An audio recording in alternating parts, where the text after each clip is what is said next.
Hi. Good afternoon, good evening, or good morning, whatever it is, wherever you are. This is Himeutsugi and Cassie. Hello. Do you want to introduce yourself to everyone? Oh, sure. I'm Cassie Caviar, the Witch of the Woods. I'm a variety streamer, but before I was ever a streamer, and still currently, I do some writing with a group called Runic Press, and I love doing world building and character building and all that kind of fun stuff, and that's the capacity I'm here in today. Yeah. So we are using the book What's My Foundation to do some world building for Ballads of Dawn. Before I get into that, I want to do my very brief spiel about the Donothon, because as you can see, we are on day 4 of our Donothon, and this is supposed to be a chill stream. I think it's going to be very chill. I'm here with a good friend. We're going to do some creative fun times, and it's going to be quite lovely. Awawa. A wonderful runic awa. Yes, yes. Awawa, yes. Oh my gosh, you've got your own like standard catchphrase now. That's so cute. I've infected everyone. I know, I love it. Hi, Taru. I love it so much. Okay, so really quick. My Donothon, we are on currently day 4. So you can see currently this is what we have unlocked. So our next goal is at 3,200 points, and that is me playing a horror-themed solo TTRPG. Right now, it is probably going to be Whispers in the Walls by Pandian Games, but I haven't fully committed to that yet. We'll see if there's other suggestions or other things that catch my eye. But that is the next upcoming goal, and so if we meet it, that's what I'll be doing. And then shortly after that one is basically chat plays 999. I'm not going to tell that story again because if you know, you know, but I did rage quit that game. Spoilers, I'm terrible at puzzles, and that'll be the next thing that gets unlocked, and that's where we're at. For those that are new or just haven't been tuned in to the Donothon, everything listed here is in points, and it is 2 points per dollar. So if you're wondering like, oh, what's the dollar amount necessary for each of these goals, simply divide it in half. So no, I am not, I mean, I would love to, but I am not, that's not $8,000, that's 8,000 points. I'm not going to say no to $8,000, but you know. A main reason for points is just to make it easier because I am compiling everything for this. So whether you're doing a super chat on YouTube or doing a gift sub or donating money through Ko-Fi, all of that counts. And in order to make it easier, because I can't set like dollar amounts for everything is worth a certain number of points instead based on their amount. And so that's why it's in points. And so if you're like, oh my gosh, he may wants $8,000, I mean, I do, but also no, that TCG stream is $4,000. It's 8,000 points. I'm not sure what TCG I'm doing for that, but that's why it's all the way up there. It's this TCG making me do the TCG. But yes, so this is the Fight Hime's credit card debt Donothon, and we're on day 4, and there's 40 hours left on the clock, which if I stream roughly 5 hours, not that I think tonight's is going to be 5 hours long, but if I stream around 5 hours for each, that means we've got about 8 days to go. On the Discord, I am currently running a poll for the theme of the first karaoke because we are set to hit that first karaoke, which is number 8 on the stream rotation, because for this Donathon, I'm doing an 8 stream theme rotation, and karaoke is always number 8. Currently, the pop punk rock theme is winning, and so if you feel some type of way about that and want to vote for one of the other ones, head on over to Discord. It is in the announcements category, so you can go there and vote in that poll and dictate what type of theme I'm gonna sing. Although, you want me to sing some Fall Out Boy and stuff, then I guess you can keep voting for voting for that.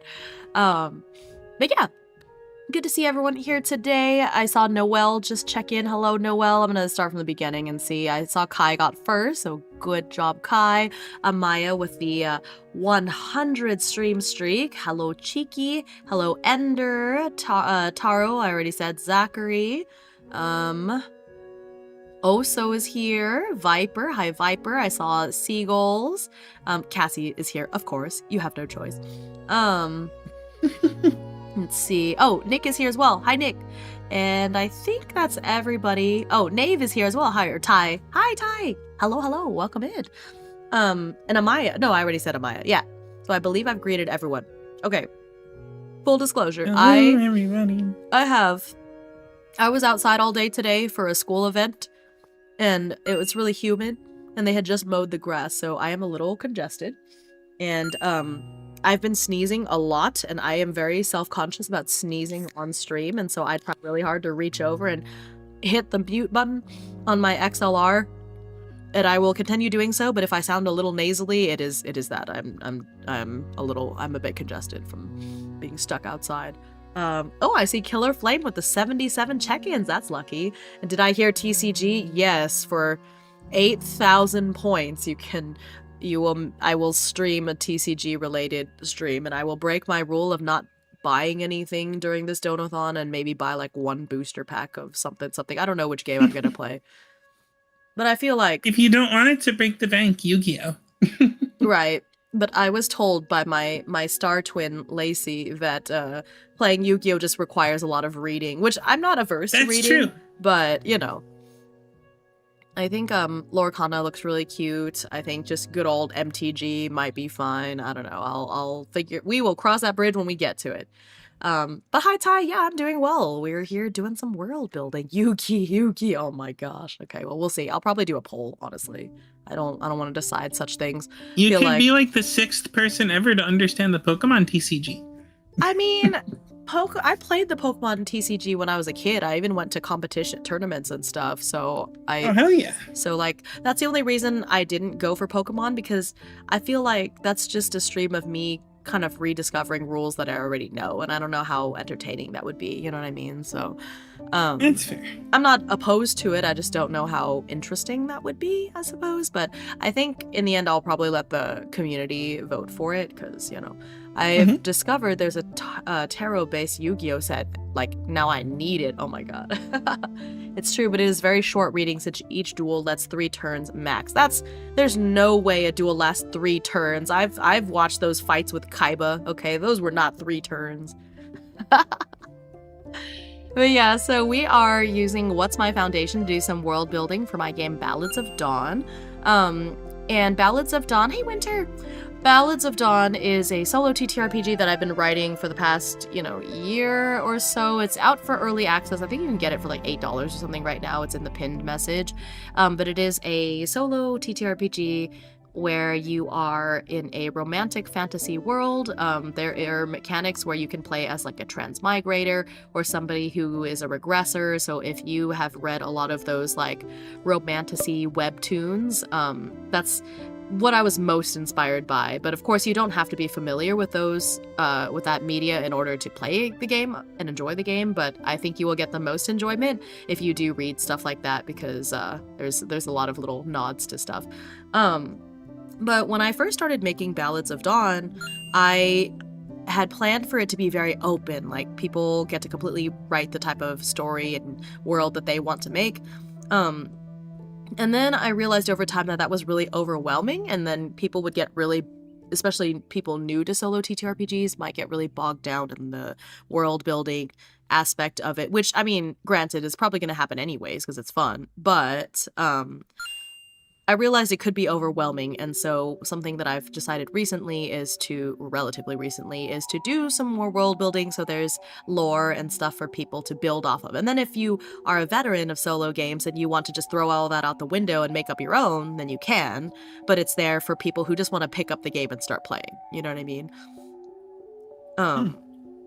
And so Runic Press has created these two books. There's What's My Motivation, which I have used previously on stream when I was making my character Axel for my solo Draconim campaign. And What's My Foundation is the follow-up. I don't know, calling it a sequel is weird because they're books, but like it's the follow-up where it's about world building instead of character creation. And I thought this would be a great use of this book to help flesh out the world of Ballads, and also just an excuse to have Cassie here. Yes, hello. Yeah. And I see Vane is here, and then Elle as well. Yeah, so get the basil. That poor chimkin. All right. So, I was telling this to Cassie right before we started the stream, but there are, as anyone who has got Ballads of Dawn may know, there is a teensy bit of world building already. And so we'll basically be starting in this book from the beginning, and then if there's anything that I already have written, we'll just kind of gloss over that part, basically. And that's kind of how it's Raccoon. Hime and Cassie sitting on a stream. WORLD building. Wait, that's perfect. That's so cute. It's adorable. And hello, Zone Trigger. Oh my gosh, that's a cool name. Ignore that first one. Oh my goodness. But yeah, good to see everyone. Okay. So, So we're gonna just start at the beginning of the book. Oh my god, I'm so nasal, I can't stand it. Hi, Burb, hi. Hi, Evelon. It's a cool name. Okay. So, here is... Oh, let me close this out so you can... Oh no, this crop is a little funky. Hang on, let me fix this. It's cropping a little too much on the left.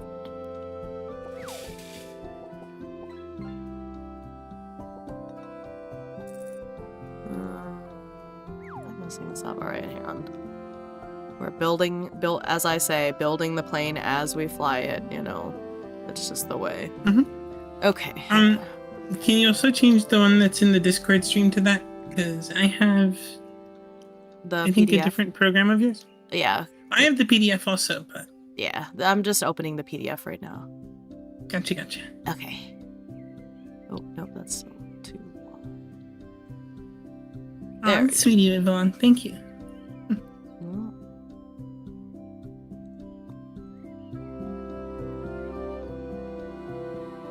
Alright, I'm trying to fix this up.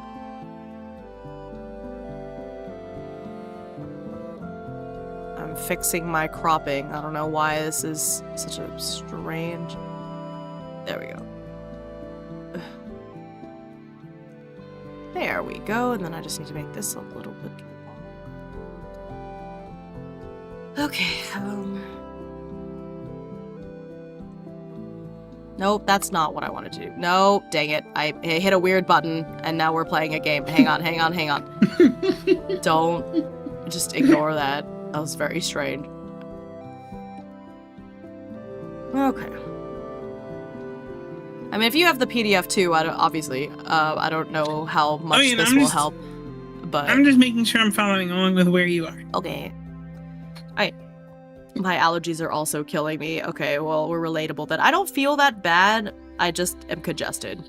And it's real cool to be congested when you're live streaming, you know. Freaking everyone ignore the burb fumbling with the curtain. Yeah, exactly. You saw nothing. It's fine. Oh gosh, hang on. I have to blow my nose. BRB.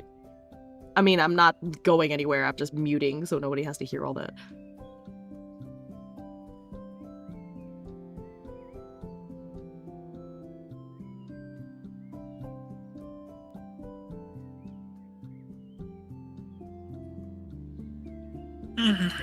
I don't know any scuff. I've never seen anything be scuffed ever. Frankly, I don't think it's possible for a VTuber stream to be scuffed. Even kind of. No one's ever had it ever. Especially not me.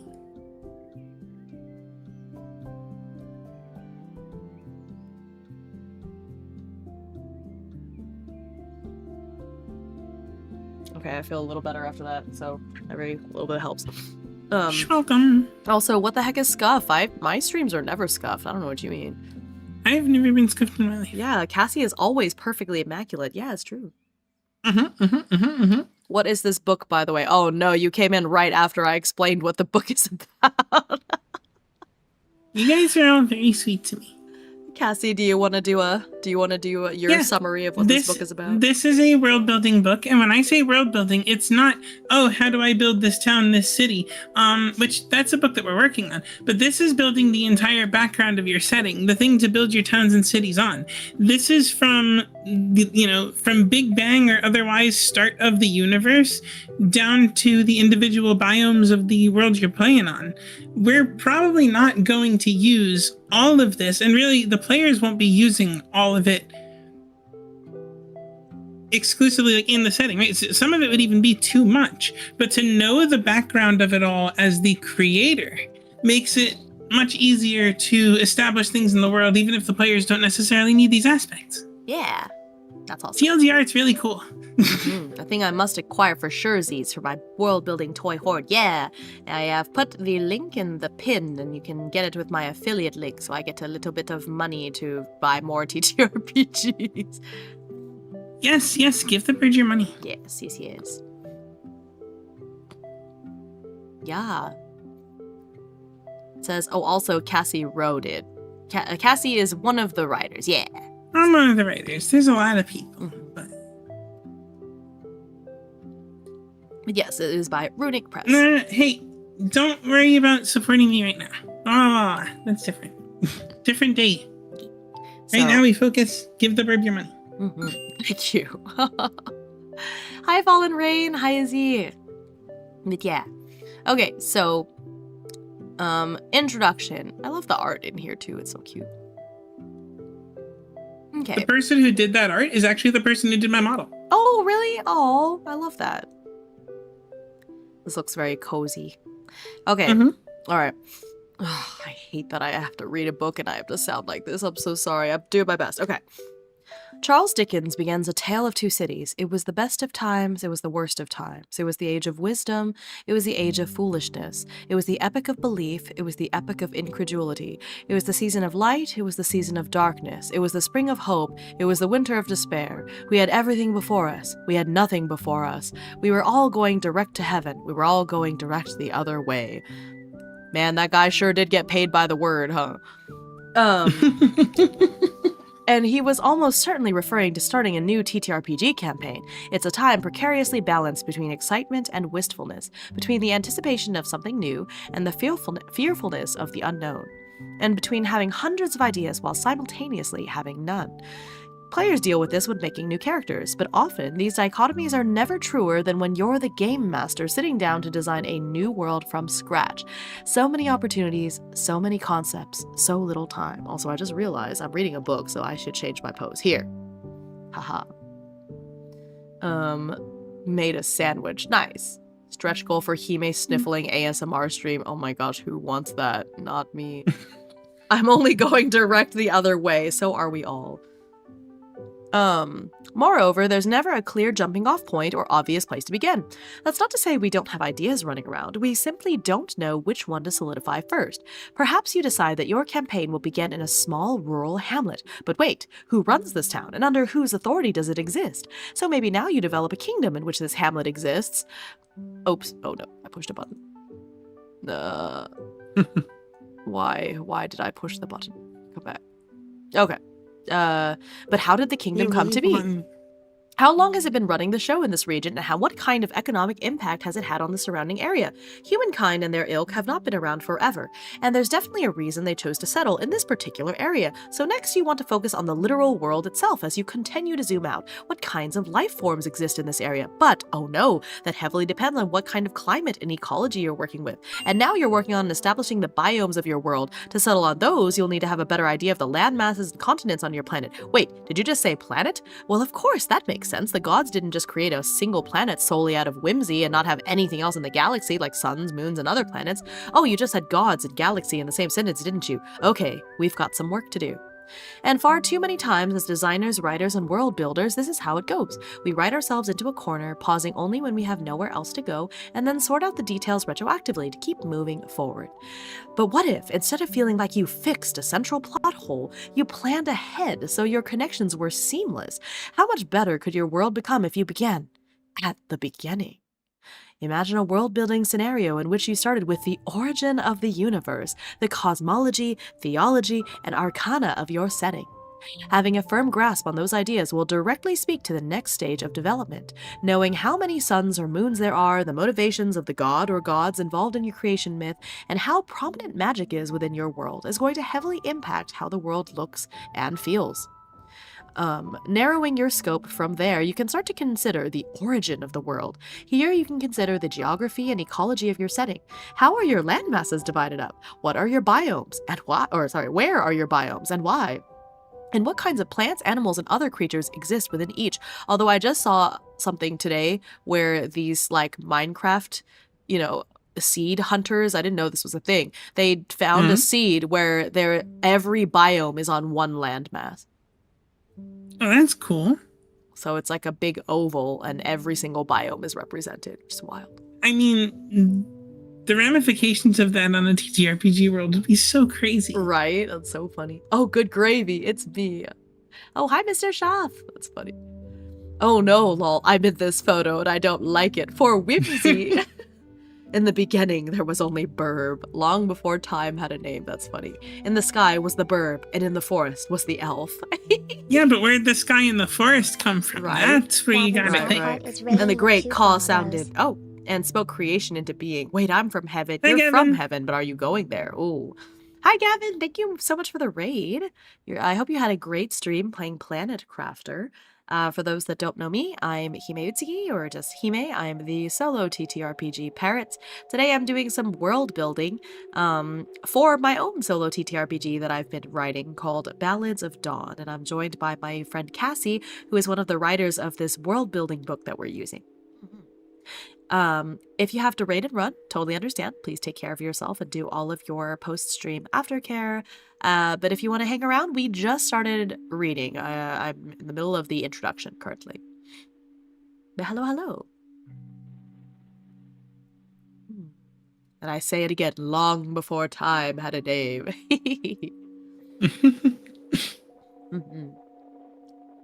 Where was I? Arco. What did I just read? Oh, yes. And what kinds of plants, animals, and other creatures exist within each? It's only after these stages that you can fully tackle the origin of civilization. Key within this formula becomes anthropology, history, and communication. Now you can decide which species are considered civilized, what makes them distinct from one another, how many communities have risen and fallen in the centuries or millennia since then, and how prevalent trade and information networks are in your world. As you funnel your ideas down from very broad, what you need to know a little about, to much more specific, what you need to know a lot about, these concepts start to sort themselves out. They're distilled and filtered through the lens of what came before. Plus, you'll likely come up with entertaining, unique twists that look working forward to backward would never have brought up. The task is daunting. This book is here to help. You're not going to have much in the way of traditional world-building advice here. Instead, the focus will be on getting you to dig a little deeper, to go back a little further, to contemplate a little more. It won't be long before you, too, will start seeing the value and placement of every little tree, squirrel, or monument as another falling domino on an intricate, incredible track started way, way back before the dawn of your timeline. Noel, and I say it long before time had a name. I don't know what you're talking about. Hime is too old to get it, SMH. Yeah, I have no idea what you're talking about. I think I'm also too old to get it. I don't understand it either. I don't get the reference, sorry. I am old. Okay. I need foodies, but take care. Okay, Gavin, thank you. Thanks again for the raid. Have a good time. Have good foods. Would you like to read the how to use this book section? Sure. Okay. As you may have noticed, the chapters read like a list of college courses, and there's a reason for this. First and most obviously, they're good ways to categorize thoughts and ideas. Each of those categories is not new to the universe, and they shouldn't be new to you either. When you hear the word ecology, you should already have at least some semblance of an idea what kind of content you'll find inside. Nothing's hidden, and everything is straightforward in presentation. Second, we're essentially giving you an introductory course on about 10 different subjects at once. While none of the chapters on their own are going to be the most comprehensive text you've ever read on a given topic, we'd like to think that each one will teach you something new and present the material in a more accessible way than you may have previously experienced. If you're not learning, you're not growing. And finally, we wanted to start as broadly as possible and then gradually filter things down, from wide and esoteric to narrow and granular. To do that, we need to arrange the subject matter similarly. The origin of the universe is speculative and theoretical. The decisions you make in those chapters may not even be true, but it's what's believed and what's passed down. In the origin of the world, we have tangible, hard science, geographical landforms, and ecological biomes with matching flora and fauna. These are observable and recordable. Finally, the origin of civilization introduces the social sciences. There are actual observable facts about species, historical events, and technologies of various eras. But from them, we also note behavior and trends. What is left out is nearly as important as what's included. For these reasons, you should approach each chapter with a different lens, as with learning from various professors about diverse fields of study. Each contains vital lessons about the worlds we're trying to create, but the ways that we interact with each one may be different. We anticipate 3 distinct groups of readers looking for value in What's My Foundation, and we believe the tools within will help you regardless of which one you fall into. Some are eager to take the plunge and walk through the process from start to finish in the recommended order. We applaud that approach and feel that is the way to best experience the world-building process. However, you may already have done some of the work on your own and have decided on several key aspects of your setting. Great! You in the second group should feel comfortable using this book in a modular rather than linear way. Use the tools that will help you best round out the parts that aren't cohesive yet to your world, lore, and regions within it. We don't mind. Or you may fall into the third group. You, very specifically, don't need a deep dive into a new world, but are instead looking for just a few key bits to flesh out details you're realizing you completely overlooked. Maybe you're rolling up ideas for a one-shot or just want something fun for a new, undiscovered continent. You can pick and choose the aspects that you find most important or intriguing to get the imagination running. Any and all approaches are perfectly okay. Use the tools provided as you see fit. And no, that's super important though, because the entire book is like a bunch of roll tables, but that's just the way it's formatted. And I think the one thing that people get wrong about the What's My books is like looking at them and only trying to use the roll tables. You can use the roll tables if you really want to, but it's to look through the ideas and try to figure out what you think works best for your setting and roll if you don't know. Thank you. Thank you for the dice throw. Wah. Wah. Chuck just threw a bunch of dice for the roll tables. I think. Thank you. Oh my goodness. All right. Roll tables are just the gun graphs of TTRPGs. Let it be said.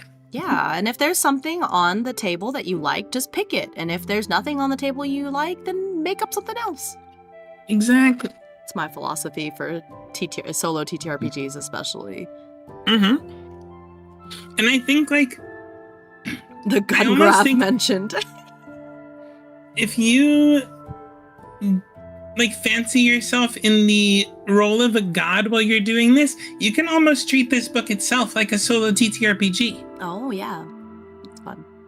Also, I don't know if Nick is still here, but I forgot. Shout out to Nick because he recommended these new headphones. Well, they're earbuds, new earbuds, because my old ones were like totally kicking the bucket, and I really like them. Although I do think it'll take time for me to get used to them because I do think that they strain my ear a little bit when they're in for a long time compared to my old ones. But what can He you also do? recommended me the headphones I'm using. Oh yay! Very Oh, helpful gosh. guy. What a sweetheart too. That's Sleeping Bears. What a guy. What a guy. Nick is always here. Oh, I see. So you get to hear all of our compliments then. Yeah. Actually, I'll shout you out. I'll do that. Shout out.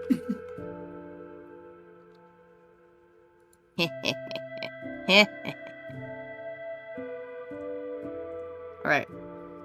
You want me to take the next one and we can switch back after? Hey, wait. I'm being bullied with kindness. Wait. It's true. Yeah. Sure. Yeah, let's go for it. I just needed to rest my voice for a second there. Yeah. You can read this page and I'll read the next page. Gotcha. I had a burp stuck there for a second. Oh, no. The examples in this book are generally presented in the form of tables, giving a variety of suggestions in each case, often along with additional details of how you might make use of them in practice. These tables always start with a column of dice rolls, allowing you to use them to pick items from them randomly if you want to, but we don't mean to suggest that you have to use them in this way. Of course, in every case, you may prefer to pick an item from the list that you particularly like, or perhaps choose something that isn't on the list, but rather is inspired by the examples we suggest. Once again, the choice is yours. There are even particular chapters where you may be encouraged to choose instead of rolling, but even there, randomization is always an option.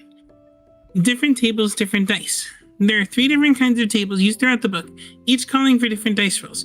While many of you dice goblins have a treasure trove of math rocks at your disposal, don't get discouraged if you don't. There are lots of online dice rollers or random number generators out there, or try choosing from the lists every time for an even more finely tuned creation process.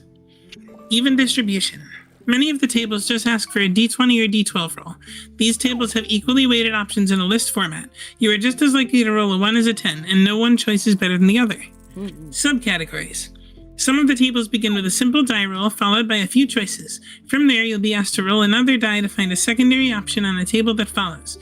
These present your settings with many options and the means to vary things significantly each time. Bell curve. Occasionally, you'll find a table asking you to roll 2d6. Do so and add the numbers together. This provides a simple bell curve, ensuring that the majority of the rolls remain within a middle range, while extreme numbers such as 2 and 12 occur much less frequently. These are used for tables where the edges represent extreme types or viewpoints. While we don't advocate for particular traits as normal and others as divergent, we do want to present these middle traits as healthy. Or rather, yes. At the same time, their extreme edge cases can be more problematic and unhealthy for a people group or location. Other times, the exterior examples might create much more difficult scenarios for the characters or all inhabitants to adapt to and should be used with caution as a result. All right. A filtration system. Ooh, look at that art. Hey, can't stay for long since I gotta go sleep soon. Have a fun stream. Okay, Ender, thanks for dropping by. Have a good sleep. I create thy universe, existence itself. I am the supreme god above all my realm. What are thee? I'm Borb. Yeah, the Borb. Keep in mind. Borb god. Borb for the Borb god. Keep in mind that from start to finish, this book is designed to filter ideas from broad and abstract to smaller, tangible, and practical. You will be asked many questions along the way, and for some, you won't have a clue how to answer at first. We encourage you to jot down a handful as you go, rather than skip over them entirely. You're likely to find that the more you distill your ideas further into the book, the more the sediment shifts on some of your looser concepts and unearths new gems for you to harvest. I like that metaphor. You simply need to keep them in mind and return to those questions as the answers present themselves. With that in mind, it's time to take you back, way back. Oh no, that was a call to attention that they used at the training I had to go to on Friday. Just got PTSD. Anyway, I'm sorry. I'm like, why are you using calls to attention? We're adults. Those are for the children. Stop it. But here we are. That's what he said. He would go, take it back, and we'd have to go way back. Oh, God. Anyways, back to the beginning of everything. It's time to start laying our foundation. Oh my gosh. Title drop. The origin. They said it. They said the name of the book. Yeah. Honestly, it also gives me bad YouTube essayist vibes. Oh no. Yeah. Take it, bring it back, way back. It's very annoying. My brain. Your brain is being unlocked. We're gonna find the origin of the universe right here. It's okay. Cosmology. Look at that. That's cool. Depending on who you ask, cosmology can mean several things. Historically, it has been a way to express a culture's particular creation, mythology, their story of how everything began, why the stars shine, and what forces first set the world into motion. More modern thinkers use the term to describe the study of planets, stars, and other celestial bodies, the physical architecture of the universe itself. For the purposes of world building, both perspectives matter. Each story opens with a beginning, and every beginning exists within a larger backdrop of suns, moons, and skies. Worlds are never created in a vacuum. A setting shaped by myth is more than just terrain and weather. It carries the weight of a people's deepest explanations for existence. Stories of gods awakening, forces clashing, or families of divine beings feuding all ripple into how cultures view law, family, magic, and fate. A cosmology is more than a tale of the distant past. It's a foundation for how civilizations explain the present, weaving meaning into daily life from the loftiest temples to the humblest firesides. Yet myths alone don't fill the heavens. When players and characters look upward, they will see more than just a blank canvas. Moons pull at tides and calendars, stars mark omens and navigation, distant planets spark speculation, and strange anomalies inspire both awe and fear. Because we're incredibly ambitious, and so are you, that's why you bought this book, right? Hehe. We'll cover both in this chapter.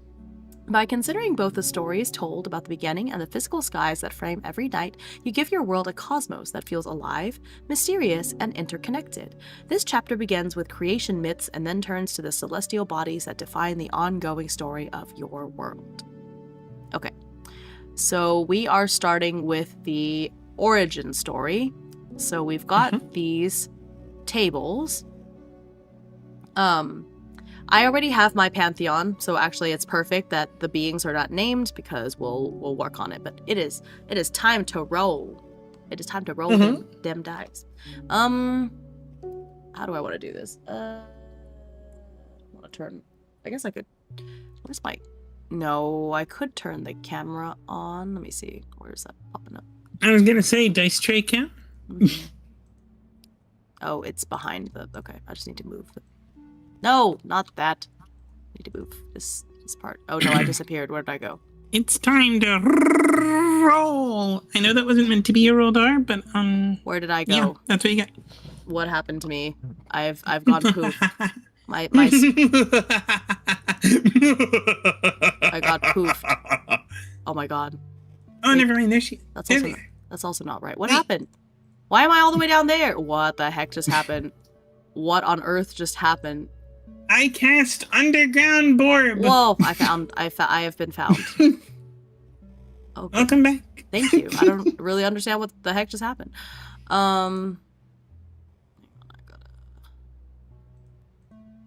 Okay, it's these. I'm trying to move just the camera. There.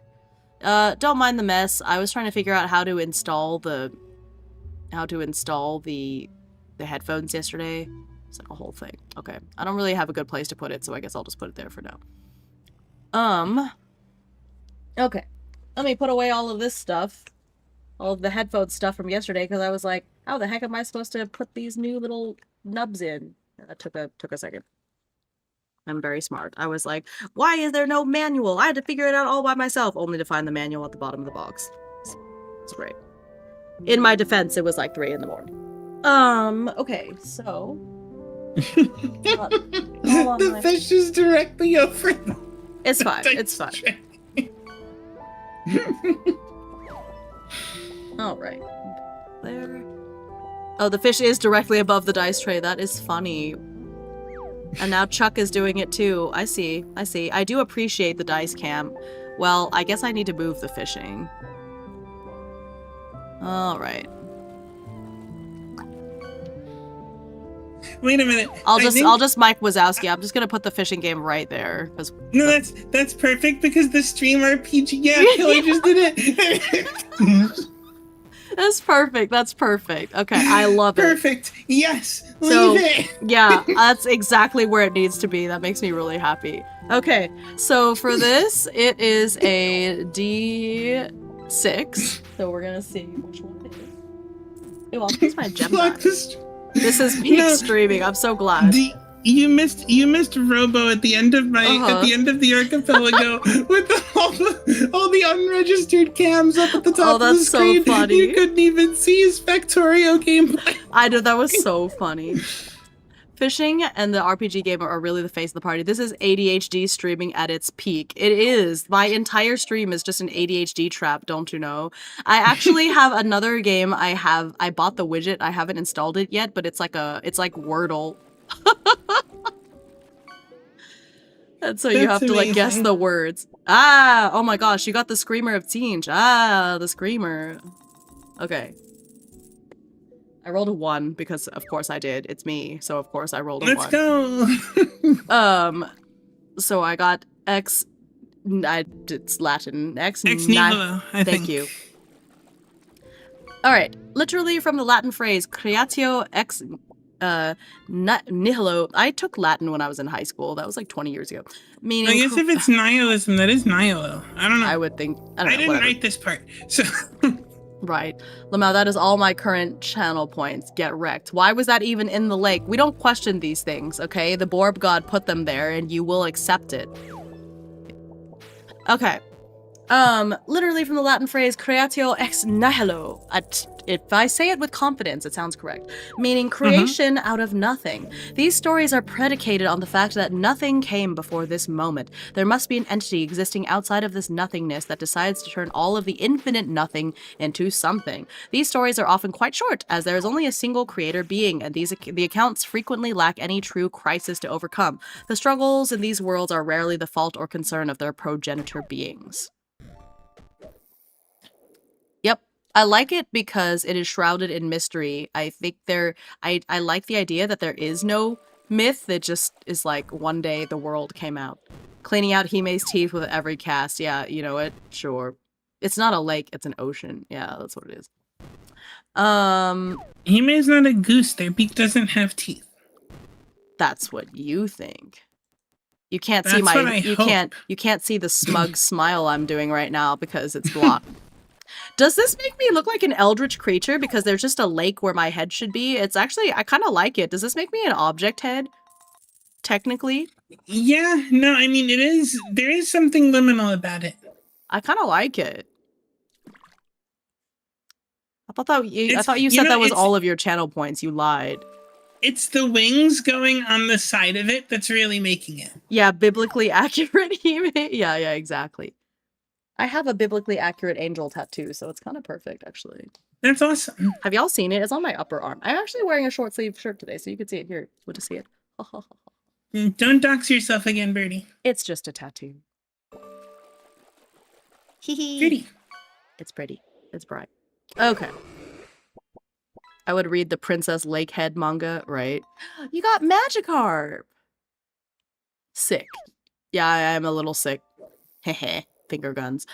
Okay. Anyway, so I'm gonna roll a d4 for the specific origin myth for this.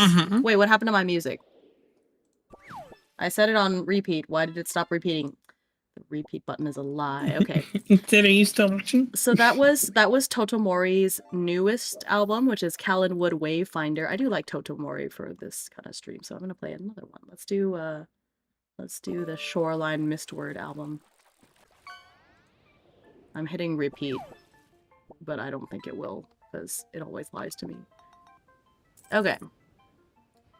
Oh my gosh. The blue discus. Okay.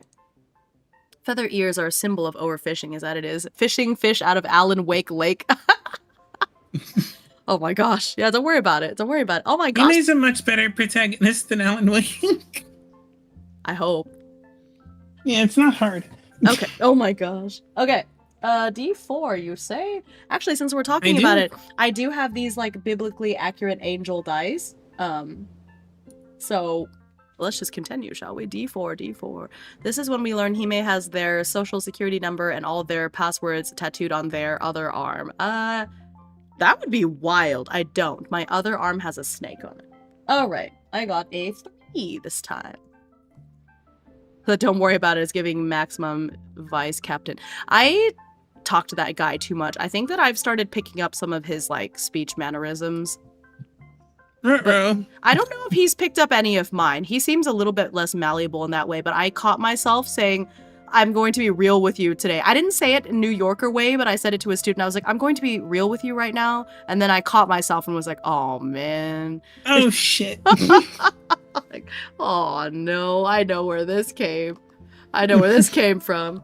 Anyway, I rolled a 3. So, the first word. In the beginning, there was silence. Then a single word was spoken, its source unknown and its meaning lost to time, but its power undeniable. The vibration of the word tore through the void, giving rise to light, substance, and consciousness. Every being carries an echo of the first word within them, and the universe itself hums with its resonance. Some believe that if the word is spoken again, it will unmake all things and return existence to nothingness. Ooh, that is cool. Got outshined in his own sequel to Lamau. I think 2 different people hit me with the I'm gonna be real with you within the last 24 hours and neither was Vice. Oh man. Oh no, it has begun. Soon Hime will become a vampire too. Stop spoiling my new outfit. Only the subscribers know about that. Oh wait. Student really borks up a question, gets hit with a look man. Right. Look man. Stand and deliver, fish. Hey, go over there and open those drawers. I hate that he says it like that. And he doesn't understand what's wrong. I'm like, they're drawers. He's like, no, it spelled like drawers. I'm like, no.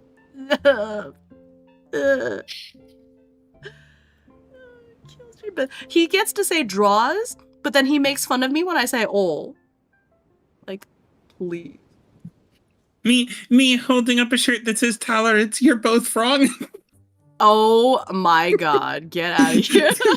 Rude. Alright. Let's see. Where in the book do I want this stuff? I guess it'll be right here under religion. Right at the very beginning. I feel like this will make a nice intro to it. Okay, I'm gonna go back to sharing obsidian with you, because I'm back to that correctly. Mm-hmm.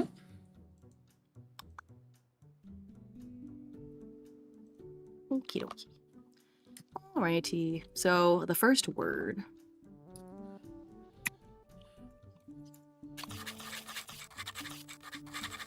But yeah, the way this stream is going to go is we're going back and forth. We'll read the book and then we'll write some stuff, you know. Fun times.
Welcome, Instant. Hi, Instant.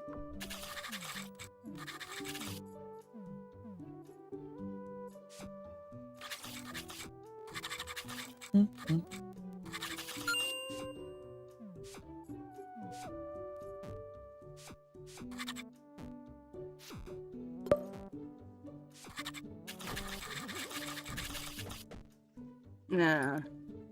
Like to look this up.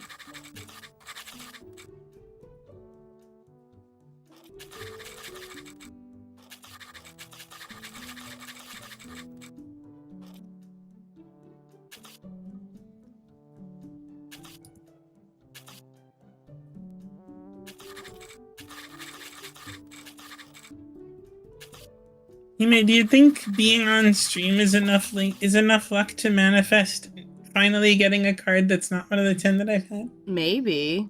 You got some luck. I mean, we gotta see. Let's try it. Let's try it. Let's try it. Let's try it. Wait, where does that get? Oh, between us.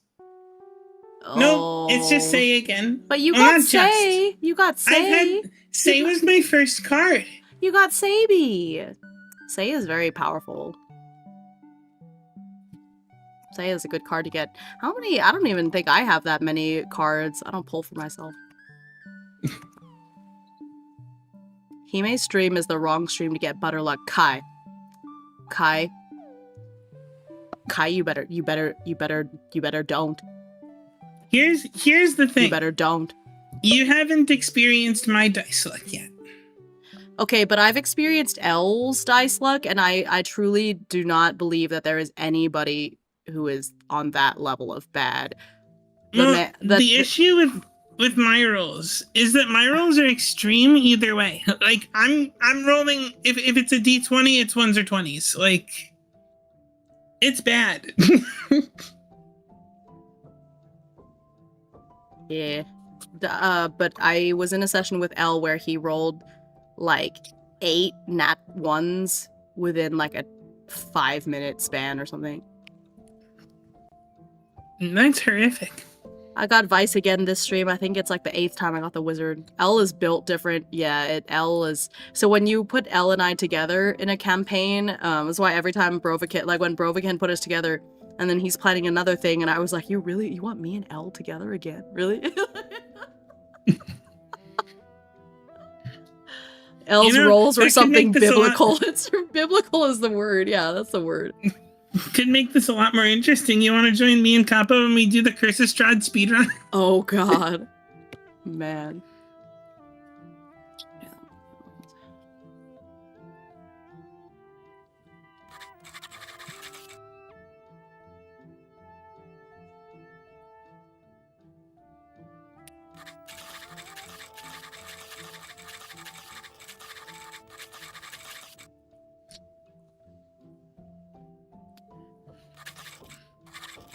No, Atomic 5e because it's a shitpost.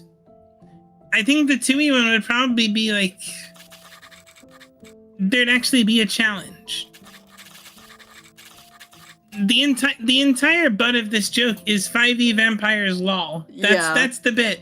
Yeah. I hate to spoil it in advance. Okay. I think I'm done with this little piece that I wrote. I do like that the god of light, and we have a god of light and a god of dark, and I don't know, there's something that satisfies my queer heart that it was 2 male gods that basically brought the universe into existence together. And I hadn't really thought about their relationship until now, but now I have something. I think that's one of the coolest things about going back and doing this kind of thing when you've already got stuff. Because like when we were working on this, my world had existed for a couple of years, but even while working on it, I made some massive changes because things just kind of clicked.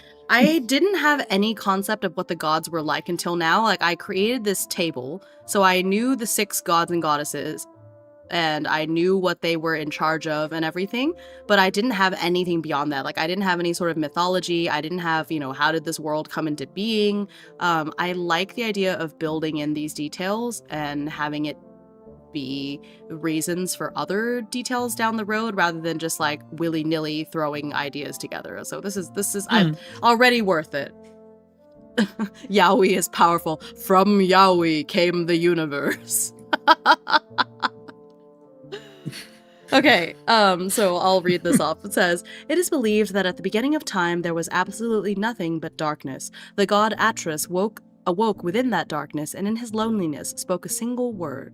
It was the echoes and reverberations of that word that brought Oanar into being. From the 2 of them came yet more words and eventually melody, the echoes of which painted the rest of the universe into existence in vibrant swaths." It would be interesting to know how so many demigods came to be, right? Is this where I introduce Omegaverse into my TTRPG? No one can make you not. Since there are 6 gods, I mean, well, you know, it just lol. Don't worry about it. Don't think about that too hard. Okay, so we're gonna go back to the book. Beep, beep, beep, beep, beep, beep. All right. Okay, so we're gonna scroll past these because we didn't get any of these.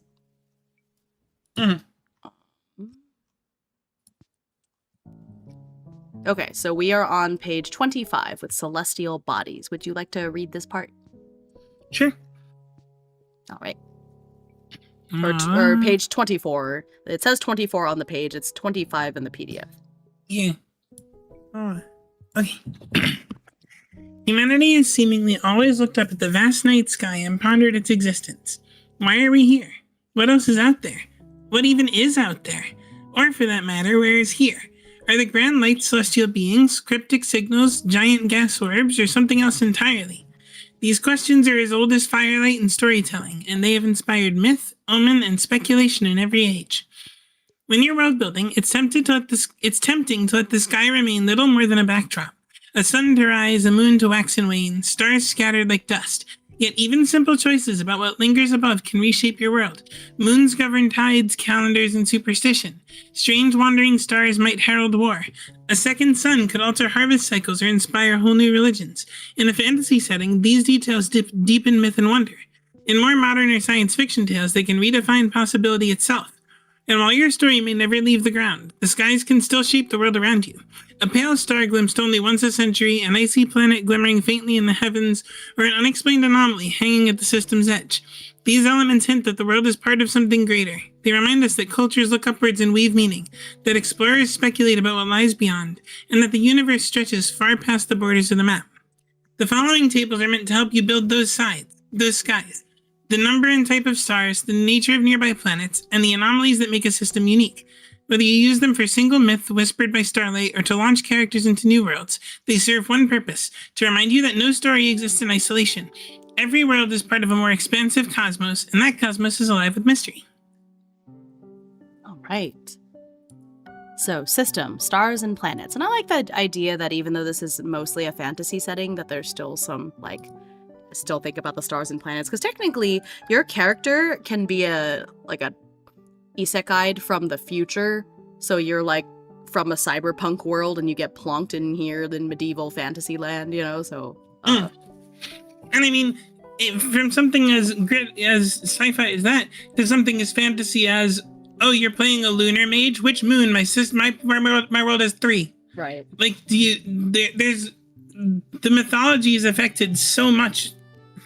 Just like, I don't know, again, it's like those tiny little butterfly effect details. Mm-hmm. All right. So I got a 3 and a 2, which I guess makes 5. Aged yellow star nearing red giant stage. 2 outer planets remain temperate, one with dense forests and dying civilizations. Okay, so for stuff that I don't know necessarily will impact the book, I'm gonna make a second file that's just sort of like notes. Makes sense.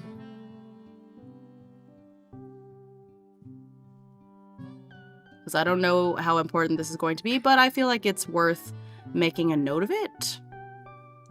Because maybe it will be important later. So all I did was copy paste it into the file. So. Mm-hmm. All right.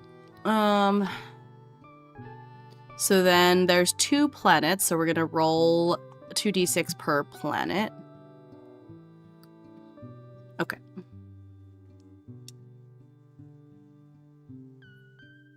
If you don't know this peak, I can only feel sorry for you. Nothingness is the root of all things, shackled upon the... I have no idea what that means.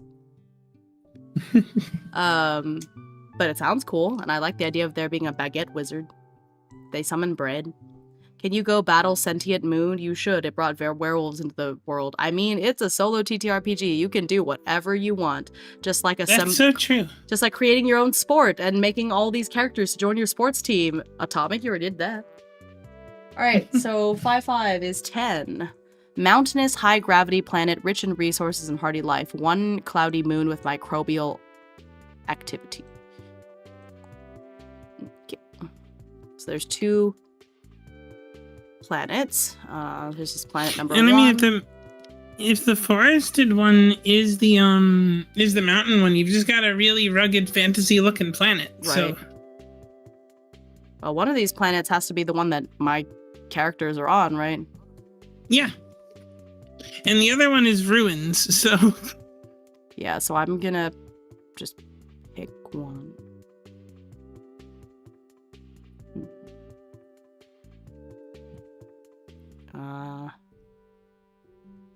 Yeah, I'm just gonna pick this Earth-like planet, and that's the one that they're on. yeah, makes sense.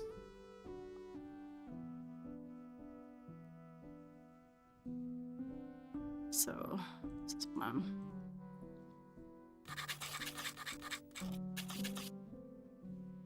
All right. So this is just I'm just copy pasting from the PDF, so nothing special. Just I want to date the moon. Whatever I want, even if I'm the one DMing IDK, how well that will end. I mean, it's a solo TTR. This is a solo TTRPG, so you do whatever you want. I feel seen. You are very seen, Atomic. That was super cool. Why battle the moon when you can bring the moon into your harem? That's rough, buddy. Yeah, that reference I understood. That reference I did understand. I'm old, but not quite that old, I suppose. Okay. Back to the book. We got our 2 planets. Roll once per system for a standout element. 2 more d6s. Let's see what we get. And one jumped out of the dice tray, but it was a 6. Because a 1 and a 6, it's like the dichotomy of man, you know. 1 and 6, so that's 7. Elliptical comet passes every few decades, stirring tides, magnetism, and prophetic dreams. Okay, I actually do love that. Because that's something that I can add into the tables. That's I mean, if you're doing romantasy, yeah. Come on. Yeah, that's perfect. A fated time. I love that. Okay. Let's see here. Questions to ponder. What is the most prevailing story that is told in your world when looking up at the night sky? Which aspects of this story, if any, are true? What is one potentially important aspect of the cosmos that no one in your world has quite figured out yet? Of the astronomical discoveries available to inhabitants of your world, which has been the most important? Why? I don't think they really understand much about space yet. Stars are just stars to them. I don't think they understand, at least in the main world. Like, the main character that you're playing could come from the future, right? So maybe they know stuff, but the people in this world, or this country that we're playing the game in, thanks for the follow, welcome in, a new ghost in the manor, don't necessarily know. Like, I think they just look up and they know, oh, those are stars. They're pretty things in the sky far away, but they don't really think about, like, planets or travel or anything like that. I think there is one other thing to consider. It's how close is that other planet? Because if that other planet is, like, out there with the stars, like, you know, like Mars is for us, then the 100%. But, like, if that other planet, let's say, and I think this might be cool in the same way the comet is. What if the other planet has one of those orbits where it's like, it's bigger and so it's slower, and so occasionally the orbits will sync up to a point where, like, the planet appears huge in the sky. Oh, I love that. Okay. Let's see. Add that. And so maybe if you want to have something good for, like, you know, what do the people think of the cosmos? What significance do the people give the times when the other planet's close, and what's it called? Okay, I'll have to think of names for these later, but I like that. I'm gonna add that. I'm typing that up now. All right. I love that idea, Cassie. Thank you. No problem. That's what I'm here for. I love making cool shit. Oh, sorry. Your stream. My bad. You're good. It's only for me. I don't restrict y'all. You can say what you want to say. I know, but it's a respect thing, because if it's just us, then I can follow your solo rules. I can appreciate that.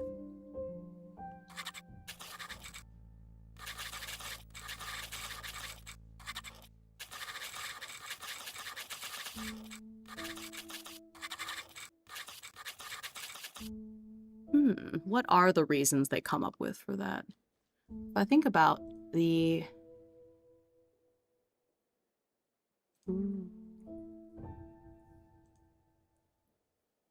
I think... would a big, okay, this is me showing my ignorance in terms of science, but would like a big planet on the during the times when it is closer to the main planet, do you think that it affects the tides and stuff in the same way that the moon does? Oh, absolutely. I think it would even like there's depending on the size of the planet, there's even a chance it like slows down.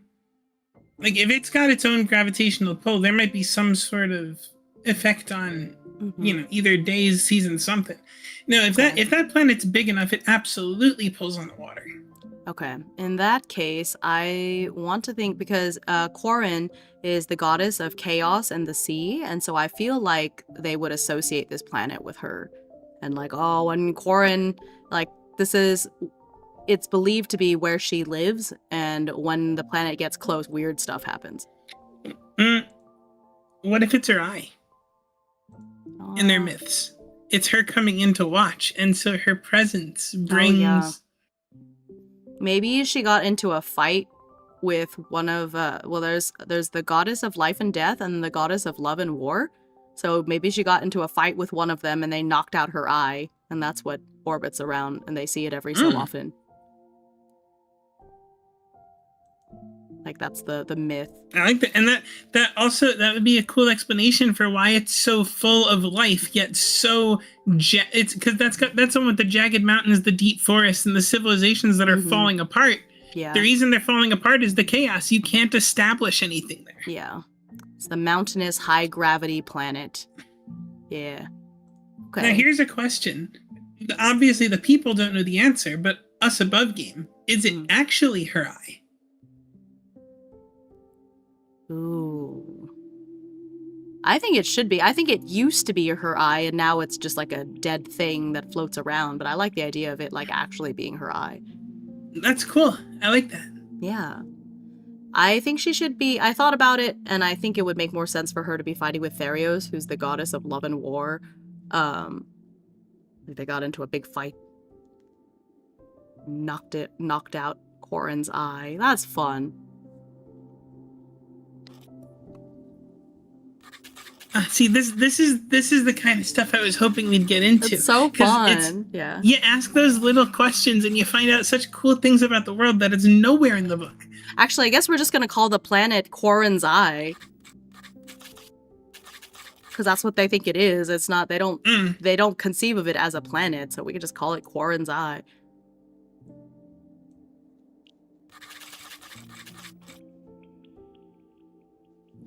Oh. I love the idea. Okay, so you know the Great Red Spot on Jupiter? Uh-huh. You know how it's like a storm that never ends? Oh, yeah. Mm-hmm. Quarren's pupil. Oh. A big swirling black hurricane that never goes away. Wait, that's so cool. And that's why the civilizations keep getting ruined. Yeah, that's fun. Or like not ruined, but maybe there are people that live there and it's just very like, they're very nomadic. It's so tough to do. Yeah. Oh, I love that.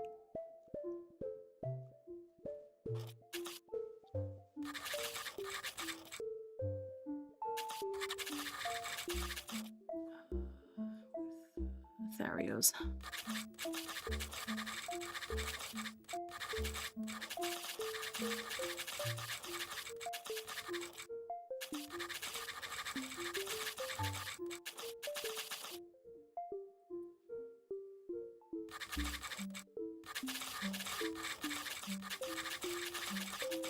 Oh, thank you for the gift membership. Oh my gosh, ooh, Bronze Age Kardashian lore. Oh my god, wait, that's so funny. Like, can you imagine? Wait, that's so funny, actually, when you put it that way. That is hilarious. Oh my god, that is so funny. Enjoy that membership. That's so funny. Thank you, Ear Trumpet, for giving it. That makes me so happy. So crazy. So good. I wish I could like print that out. I guess I could print that out and frame that somewhere. It just Bronze Age Kardashian lore is so funny. Okay, yeah, knocked out. Atomic, I agree. Every fantasy world needs a giant hurricane somewhere. It is a staple for a reason.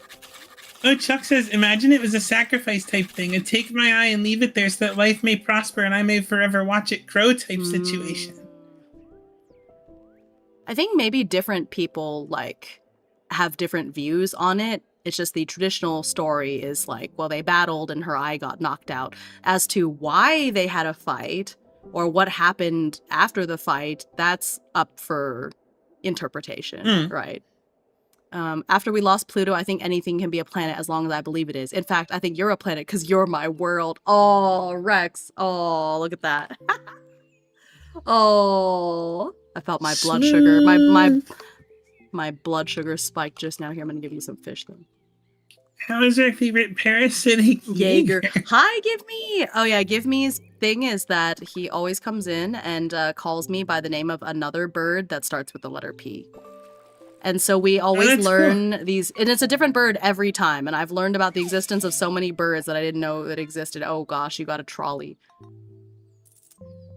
You're saying I'm so fat I've cleared my own orbit. I mean, in terms of importance, sure. Parasitic Jaegers. Wild. I'm so hyped to add this to my game. I'm so glad. Yeah, it's fun. I see this is what I really wanted because I didn't know much about the mythology of my own game. I hadn't really delved into it, so I love building this together. This is so fun. Okay. This is awesome. We should do that. Like we should occasionally like toss together some stuff. Just yeah. I'm down to do this as a solo or duo. Yeah. I love it. You know how I was saying you could do it as a solo RPG. What if one of these days we do it as like twin gods designing the world type thing? Oh, that's like fun. write it back and forth, collaborative world building. That sounds really fun. They've asked, who is the purple cutie? You may have to introduce yourself for new people that popped in. My name is Cassie Caviar. I'm the Witch of the Woods. I am a variety streamer. I do a lot of fantasy stuff, but both before I was a streamer and now I do writing with a group called Runic Press. And this is a world building book that I helped to write called What's My Foundation? It is the second in a book of system agnostic TTRPG design tools. The first one was for characters. This one's for the world. Okay. So I wrote, Corrin's Eye is a much bigger planet with a slower orbit, so there are times when it comes into view and appears quite gigantic. According to myth, Corrin once battled with Therios, goddess of love and war. During the fight, Therios knocked out Corrin's Eye, which still orbits around our planet. There is a dark hurricane that travels across Corrin's Eye, never ending. This is called Corrin's... You probably want it to be orbiting around your star, because it's another planet. Oh, you're right. Yeah, which still, I guess, dances around rather than... I mean, orbits around our star instead of our planet. Yeah, but they don't know that. Oh, true. True. Okay, so we're writing it from their perspective. I understand. Yeah. Whoop. Oh, is that a quest? Okay, this quest actually does not make sense in context, so... Oh, I did change it, so quests are now 15 minutes instead of 10, but this quest doesn't make sense because it's a disadvantage to rolls, but we're not really playing a game like that, so, I don't... I guess I could re-roll? Can I just re-roll the quest? That's a little weird. Disadvantage to world building rolls. Yeah, is a little funny. Whatever's worse. Right. I was thinking that. At first I was like, can I just like pick a worse option? But then these aren't really good or bad. It's just different. So let me see if I can just re-roll one. Let's see. Just means you give the player disadvantage for all rolls ever in the system. Cool. It's jumping jacks. So this is like a test quest, so I don't know if it's gonna like... If my roommates weren't sleeping, I'd do these with you in solidarity, but I'll stretch. Okay, there we go. So wait, no, it's not going.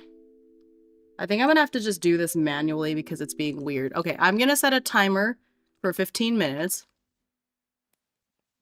And, hopefully it goes away after that, and if not, but in 15 minutes, if you fund this little random quest of 50 points, which amounts to $25, although during this time new follows do count for a point, I will do 15 jumping jacks. Which, if you lie down, you can do Snow Angel. Oh my gosh. That's funny. But yeah. No, so we'll do that. I can't. My I can't. It's okay. You don't have to. I can. I will do jumping jacks. So there we go. So I've set the timer there because that one is it's weird. It's fine. Okay. Anyway, back to it. Refer. Okay, so again, I'm leaving this here because I don't know if it'll go in the book per se or if I will edit it when it goes into the book, but I'll, it's still something I want to be like canon. Just put this off to the side. Say again. It's say again. That's so funny. Say is just everywhere. Another consideration, the whole sol system may not have fully stabilized, so primary planet may have short, long year while moon acts as moderation body. That's true because our planet has one large moon too. Mm-hmm. Yeah. Say it ain't so. Hime should just do 30 to cover for Purple Witch with the fish-related name. You know what? That's fair. I'll do 30 jumping jacks. Fish Witch, no, I'm sad to report it's just a pun on my last name, which I'm comfortable saying because my last name's in the book. So. Okay. So let's go back to this book. I'm happy with that. No, I'm a garden witch, actually. Yeah. Okay. Oh, I forgot to roll, or we haven't rolled for the system anomaly. Let's see what that is. It's 2d6. Oh, yes, we did. It was the comet. Oh, yeah, we did. You're right. That's what started us on the whole discussion. Right. Okay. Theology. All right. Would you like to read this part? Sure. Okay. In our age of science, it's increasingly common to encounter those strange creatures known as atheists who reject the idea of a divine creator or that there are any beings beyond our understanding who influence our actions. They have the strange notion that it's possible for us to have a sense of morals and ethics without being gifted them by a higher power, and they even claim to be capable of living a virtuous life without the promise of eternal happiness and the threat of eternal damnation.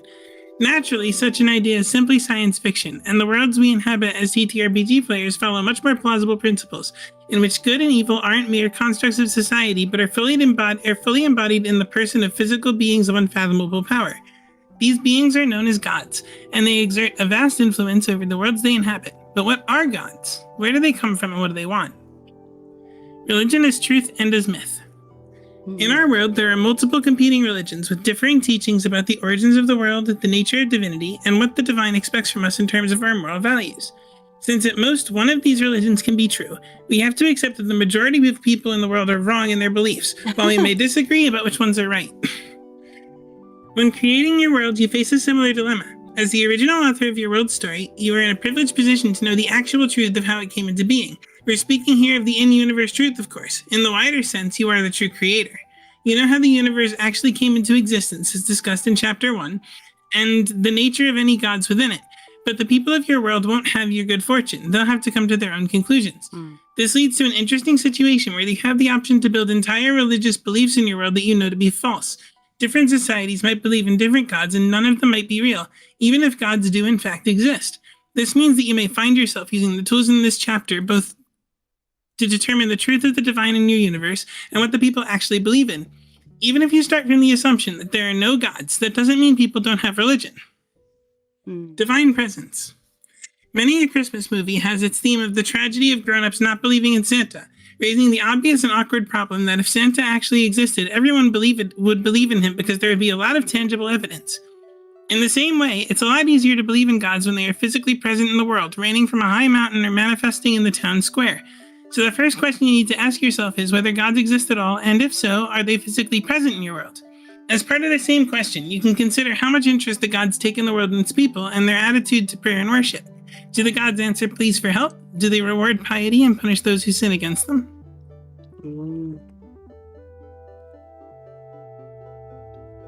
All right. Now we need a d6 for divine presence. All right.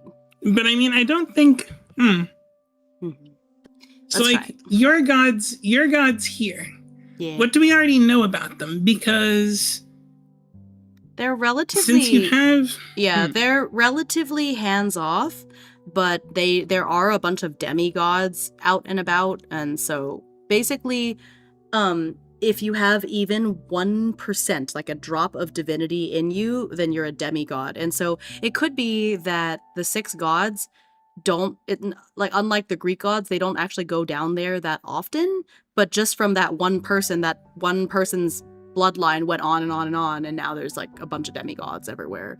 And so the 6 major gods are relatively hands-off now. You don't see much with them, but there's demigods everywhere that show like, okay, so the gods definitely exist because there's like all this other stuff. The priests are able to commune with them and stuff like that. They're just not as active in like a day-to-day basis. Gods are giant cats. So would Cosmic Tinkerer be the 4 on the D8 table there? Sorry, I know I said D6, but it's a D8. Okay. No, I think in different gods, maybe. The gods set life in motion but have no interest in their... Well, they have some interest. Let me see.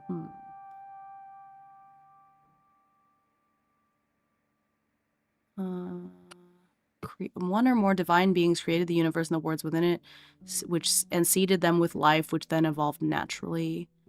Or, let's see, the gods take an active interest in the progress of life and over time gave it a nudge to push it in a preferred direction, perhaps with a particular end goal in mind. I feel like it's a mix of 3 and 4. Oh, give me asks an interesting question. Here's a theological question. If you believe that at one point there were gods, or singular or plural, but they are no more, are you still a theist? Well, I would argue yes, because the question is, I guess the question of theism in general is really, where did it all start? Was it gods or was it something else? And so I suppose if you think the gods had an influence in it whatsoever, that would make you a theist, I think. Yeah, I think so too. The other thing this table doesn't do is different gods can have different presences. Like you might have the creator, a tinkerer, and an indifferent one. That's true. Well, exactly. And the thing that it can do though, is you read through these. And if you read through these and you realize it's none of them, but it's something in between, and it helps you to express what it is that yours is that is not on the table, then the book's done its job. Yeah, it's true.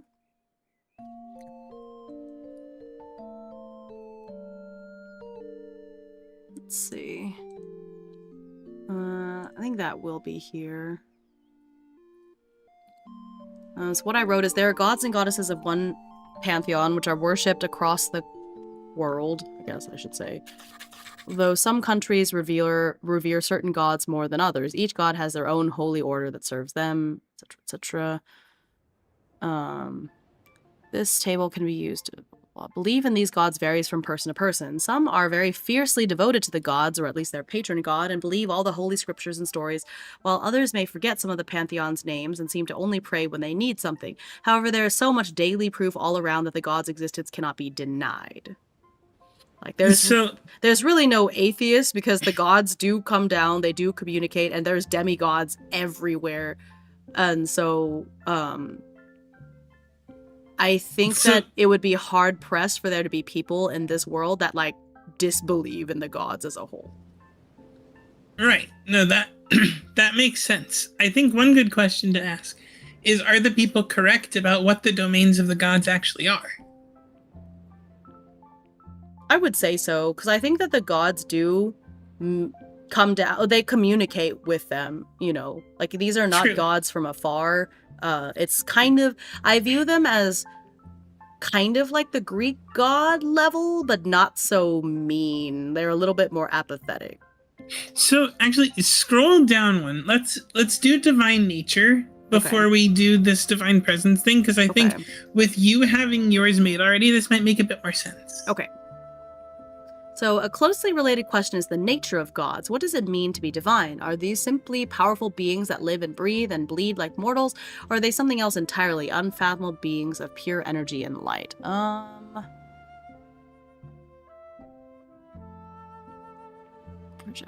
Oh, I like 7, the cosmic avatars. The gods people see are merely projections of more mysterious and ineffable beings beyond mortal comprehension. They manifest in whatever form they feel their followers are best able to relate to. And that's why you could knock out Quarren's eye, and it's this ginormous planet. But then, but also Quarren can, like, show up at the Harvest Festival or whatever, you know. Right. And be like, cool, I'm here, and she's got this badass eye patch, you know, like, because it's just they look however they want to look, Mm-hmm. and it changes as they want it to change. Which I think would make it all the more interesting as to why is it that no matter what form Quarren takes, their eye never comes back. Because that's what she thinks is fun. Fair enough. Like, she's just like, well, that's what people think, and that is my eye up there. Could I, you know, manifest another eye for myself? Sure. Do I really care? No. I'm doing fine without it.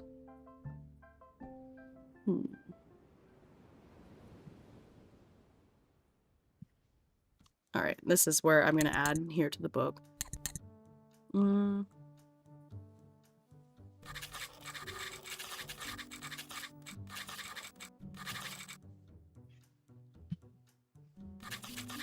Is that so, buddy? My goodness.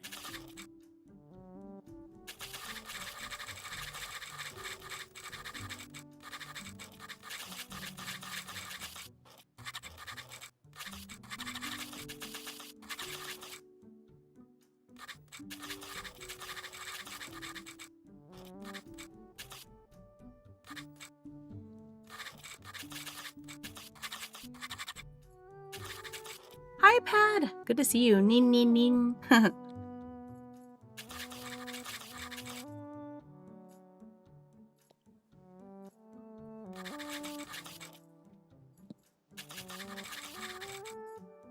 you can't be down here. It's not a cute comment. There you go.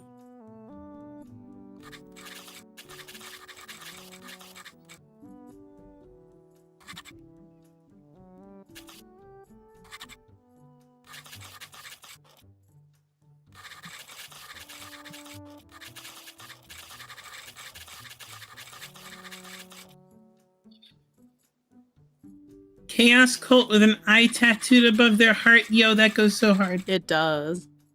Okay, but like, did their... wait. Let's see. Let me go back up.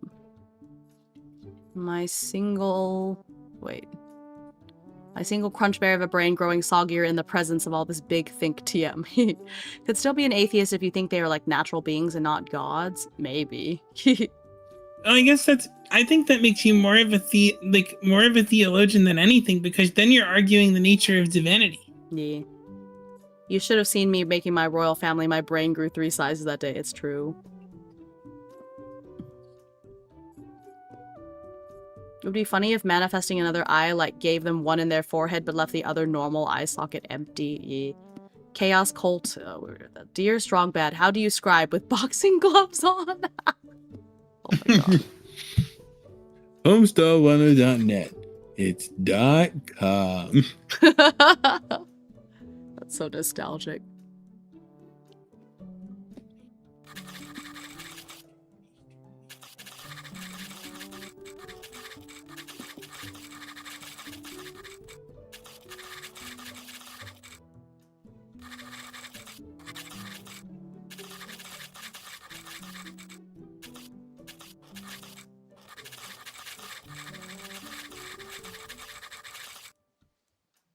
Homestar 10.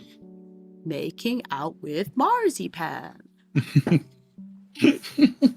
Email. The cheat is in the house. Okay, something bad is happening. I gotta stop. Oh, God. Strong Bad, did you get a virus? No.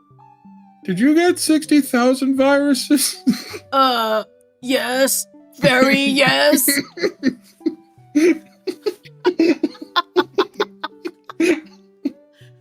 Oh God, we're old as dirt. God. If you know, you know. If you know, you know. That's all I'm gonna say about that. Holy. Man.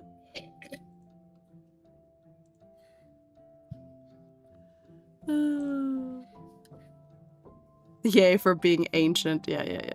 Chaos cult. Where's the local inquisitor? Man, okay. Alright.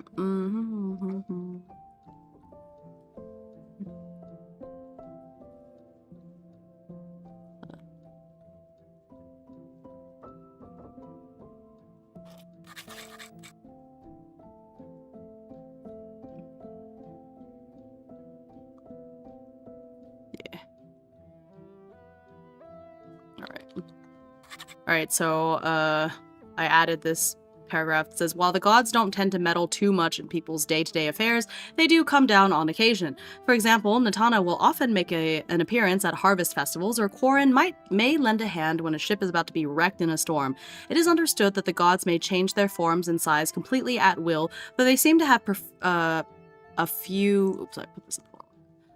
Oh no, what happened? Oh, there. Okay. But they seem to have a few preferred forms that they have used throughout the millennia. And then this is more for Cassie's benefit and for anyone who isn't aware, but I already read this part, but basically in this world, every god has their own holy order that is like particularly devoted to that god. And then here is the religious hierarchy. At the lowest level, you have the acolyte, who is a new initiate in a temple. Anyone can apply to become an acolyte at a temple if there's space in the roster, though new recruits tend to not make much money and often have to do more menial tasks. Acolytes who have divine power are able to breeze through training more quickly so that they can put their skills to better use. Then we have the priest or priestess, an acolyte who has finished their training. There are many subgroups based on their assigned tasks, and not all priests stay in the temple at all times. Some priests are more like researchers who spend their days behind a desk, while others travel around to work as healers or teachers. Have a fun one. Okay, bye, Gimme. See you later. And then we have the high priest or priestess, which is often the most senior priest at a particular temple, but they can also just be the most respected or well-liked one. They are elected democratically by all of the acolytes and priests at a particular temple. And then if you go beyond the temples and the holy order, so it's like sort of zooming out, the next level is the Heron, which, yes, that is a play on cardinal. The Heron is the highest ranked priest of each holy order. There are 5 Herons total, 1 for each god in the pantheon, minus whoever is the rook. More on that in a bit. All of the high priests of a holy order get to elect their own representative Heron. The 5 Herons plus the rook meet each other as a group a few times a year and also keep in touch with the governments of the continents of various countries. And then at the top you have the rook, who is the highest. It's like the bishop, because I didn't want to have a pope. But so instead of bishop, we're calling it the rook, haha. The highest ranked and representative leader of the herons. Which god's heron is the rook rotates every 10 years so that each god gets a turn in having their heron be rook. A rook can retire before serving their 10 years, but then their replacement continues on as rook until their god's 10 years are up. So it's not a person who is the rook. The rook is like a slot. And so, like, it's for that particular god. So you can retire early if you want to, but your god still has that slot for the full 10 years. Makes sense. On the few occasions where the gods want to speak directly to the people, they will generally do so through the current rook, but occasionally through a heron or priest. Any member of a holy order who delivers such prophecies gets a magical stigmata that appears on their face. They are then referred to as a saint from then on. Sainthood is separate from one's rank in the temple hierarchy. So these are, the communications, the prophecies and stuff that the gods send down, which they tend to do more often than actually just like touching down. And also there's a lot of the, like, for example, Oanar and Atris pretty much do not come down to Earth. They just deliver prophecies. Whereas the other 4 do, or at least Natana, Quarren, and Phelon, they do tend to come down more often, so not like daily, but they do regularly show up. But Oanar, Atris, and Therios, I would say they don't make appearances very often. They tend to just kind of give prophecies and say their piece. So it depends on the god. They all have their own whims and whimsy, you know. Mhm. Sainthood is separate from one's rank in the temple hierarchy. It's not like saints are any better or more important than anyone else. It's just to denote that, hey, you are a person who a god has spoken to. That makes you a little special, but it's not like, oh my gosh, the saints, you know. It's just like a little status thing. At least that's the idea. Priests who are particularly skilled in combat or have more offensive divine power may serve as holy knights. There is an order of holy knights for each god in the pantheon, and each order has their headquarters at their god's main temple. Holy knights are not technically ranked higher than priests, as they are simply a subgroup, but the general populace often perceives that they are. They generally garner a lot of attention, especially from children. The hierarchy of holy knights is as follows. We have the squire, which is a fresh recruit still in training to become a knight. They may serve under a knight for as long as 3 years before becoming knights themselves. Squires are on the same level of rank as acolytes. Then we have knight, which is after finishing training, a newly promoted holy knight serves and trains further at the barracks of a smaller local temple. They typically help out the guards or in local militia of the city or town their temple is located in. Depending on how much experience they have, knights are on the same level of rank as acolytes or priests. Then we have the ordained knights, who are part of the main order for their representative god or goddess. Ordained knights primarily serve and train at the headquarters, but sometimes spend time at local temples to train lower-ranked knights and squires. An ordained knight is on the same level of rank as a priest or priestess. Then we have the captain. They command their own units. They mostly have the same duties as ordained knights, but they have a little bit more freedom and power in where their unit goes and what the unit does. And then on top of all of them, we have the knight commander, who is the leader of all knights of a specific god or goddess's holy order. They rarely leave the main temple except to accompany or guard their harem. The knight commander is on the same level of rank as a harem, though few a knight commander would dare to assert so due to their loyalty. And of course, I made it this way because if you're using the tables for the holy order, it doesn't really differentiate between whether you are a knight or a priest, and so I had to make sure that the hierarchy lines up for like points and such. So that's how that interesting idea. I know you said that your war god doesn't normally speak to the people through the rook or the herons. No, she just doesn't normally come down. She'll talk, but she doesn't she doesn't tend to come down and like make appearances. Whereas Nitana, so the goddess of like farmers, and then the goddess that lost her eye, and then the god of knowledge and wealth, the three of them are more like they will make relatively frequent appearances. Like they'll touch down and be among the people somewhat. Like I wouldn't say every day, but they are around. Whereas the other three are very rarely seen, and they tend to send messages down through like priests instead. Gotcha. I was thinking there could be something between Therios and the highest up of the Holy Knights. Because I feel like that would make like the war goddess communicating mostly through the voices of the upmost generals would make. Yeah. I mean, that makes sense, but then I think that kind of then that means like the knight commander would always have to be a saint, and that's like not even gods can be introverts. Yeah, exactly. That's the idea. True. But yeah, so that's my thing. I guess I could put a note about that. No, I mean it was just amusing. Oh no, about like which ones come up and which ones come down.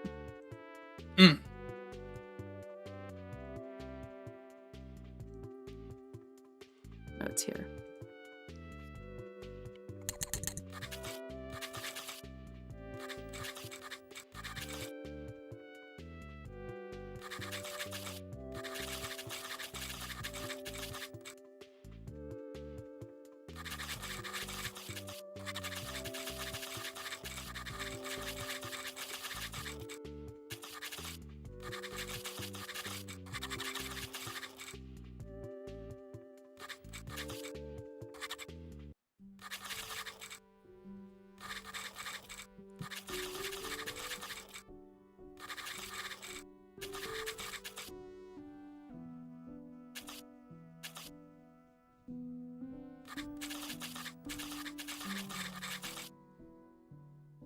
Okay, so I added of the Pantheon, Nitana, Korin, and Phelon more regularly make appearances among the people, whereas Onar, Atris, and Therios tend to speak through the temples via prophecies and such instead. Maybe one approach is the gods show signs through any random person on planet, so church need a lot of acolytes to recognize signs. That is true, but there are also demigods. Like, that's a big mechanic, is like you could be a demigod and of like random things. So that's even, there's no minor gods because there's demigods for everything else. So anything not covered by this pantheon, there is a demigod for it. Like there is a demigod of flowers and a demigod of like nice smells and a demigod of bread, all the things, big and small. So how do you obtain the title? You have to be confirmed. So you basically have the powers, and depending on the power, you may notice or you may not notice, and you just might, you have an affinity for this thing and you just never really realize it for your whole life, because you do have to get confirmed. It is later in the book, I don't remember off the top of my head, but you do have to get confirmed by a pretty high ranking member to be like, oh yes, I spoke to the god and they have confirmed that you are of their progeny and you are the demigod of such and such. But you as the player know, but the character doesn't. Because that's when you roll, you know if you're you know if your character is a demigod or not as the player, but the character doesn't necessarily know. Where's that demigod of bread at? Give me that garlic bread. Yeah. I zoned out for a second, heard the gods say you are, and my brain autofilled cringe. Oh man, if a god came down and told the temple people to say, like, Hime is cringe. I mean, that's just, I'm just going to eject myself off the planet. It's over. Yeah, no, that's... Oh, and herons collect the macro like a dossier to figure out what divine messages. I do like that idea of, like, about all the little acolytes trying to interpret what was said. And then the herons being like, all right, let me see what the little peons have said. Oh, okay. That's fun.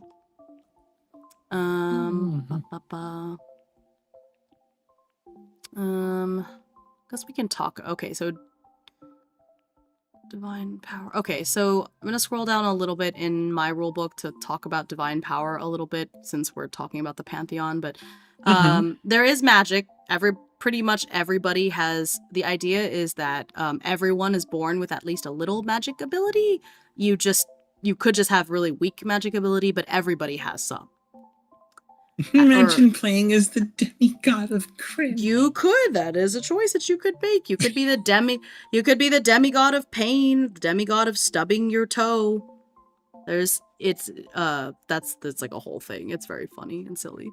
But I do think we can afford to easily skip the rest of the theology chapter. Because everything else that it would be giving you, like, with the whole going into magic and divine power, we can pretty much go to Arcana from here. Oh, cool. Because you've got your gods and your pantheon already existing, so we don't need to do all that. Yeah. So that's page 35. Okay. I'm going to read out about my divine power in this game, magic and divine power, so that y'all know, and then we can go back to the book. So magic is a natural part of life, falls under one of the elements of fire, water, earth, or air. Everyone is born with at least a little magical ability, which typically manifests around age 5. Each person naturally specializes in one element type set at birth, but of course exceptions exist. Elemental magic draws on mana from within the caster, so the strength of the magic can vary wildly. Mana regenerates with rest. People can train to have a bigger mana pool to draw from, but only up to their own natural limit. Elemental magic does seem to be hereditary. If a person's parents both specialize in water magic, for example, it is highly likely that they will also. The vast majority of people only have enough magical ability to do mundane things such as light a candle, purify water, help plants grow, or levitate light objects a few times per day before their mana pool is exhausted. People who have above average magical ability are referred to as mages. Groups of mages band together in covens. Major covens are even known to construct or occupy buildings known as enclaves, where the mages of their group can meet and train together. Divine power is stronger than magic and more rare. Only about 1 in 100 people have divine power, which is a blessing bestowed upon specific individuals by the gods themselves. This is separate from one's magical abilities, so strange combinations like specializing in fire magic while having a blessing from Quarren can happen. Divine power draws directly from the gods, not the caster's mana pool. The blessed person acts acts as a conduit between the gods and the mundane world, so it can be a significant physical strain to use divine power. One must train hard to wield it properly without tiring themselves. Divine power, which isn't always distinguishable from elemental magic when the caster is young, can be verified at temples. Priests are required to provide this verification service for free to all who ask for it. Because this they can tell if you have divine power or not. Now, being able to confirm your demigod status, that is harder to do because they have to actually be able to commune with the god, and the god sometimes doesn't want to answer back. So it tends to be more costly and not everyone can do it. This blessing of divine power can rarely occur at birth, but more often is granted later in life after the individual does something to catch that god's attention. Those who have divine power often join the holy order of the god who bestowed it upon them, but it's not a requirement. The gods can revoke their blessing, though this is rare and seems to historically only happen when the caster has deeply displeased their god. Magical creatures exist. They each fall under the purview of one of the gods and can be at odds with one another and with humans. Most magical creatures are more or less chaotic neutral. And then I thought I had a part about the demigods, but I think the demigod section might be in the character creation.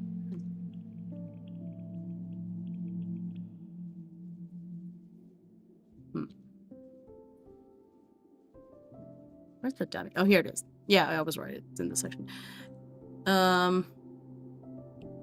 If your character is a demigod, there are a few extra things to decide of the utmost. Wait, no, that's not. This is just where you choose. Do demigod characters stick to one god forever, or do they gain, lose favor depending on deeds? So demigod is different from having a blessing.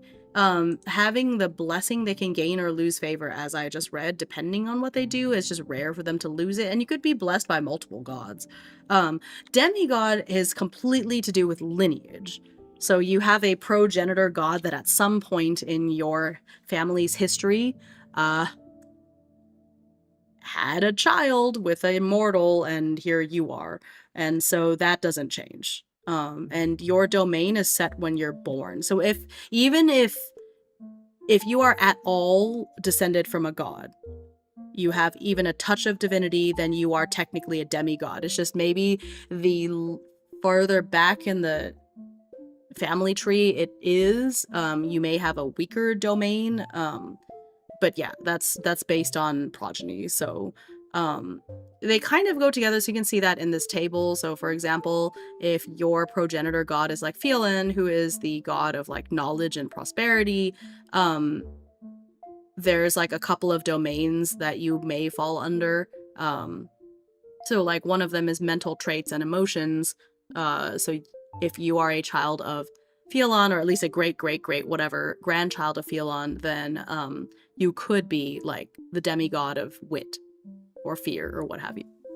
And the idea is that there are so many demigods because even if you have a drop of divine blood, then you are a demigod.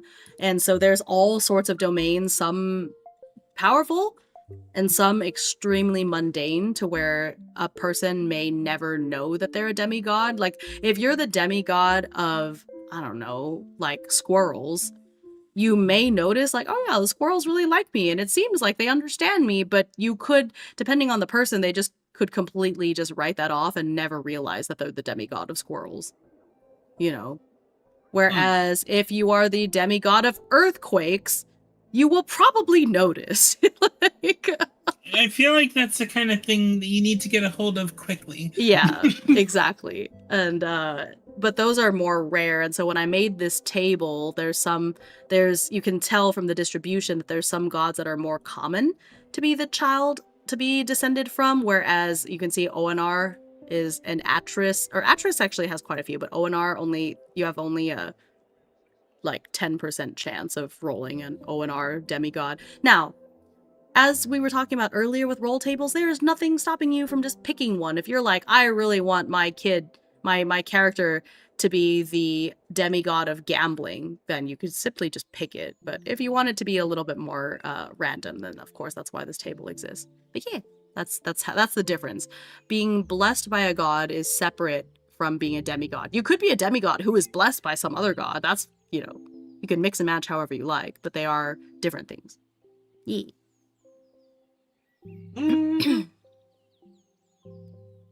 But yeah. Okay, so let's go back to the book and we'll skip through some stuff. Because as you said, yeah, I already have the domains and all that stuff. Mm-hmm. I will say that when I was coming up with the possible domains, I did look at this. Good. I'm glad you got some use from it. Took some inspiration from it. I didn't use all of them, but it did give me some direction.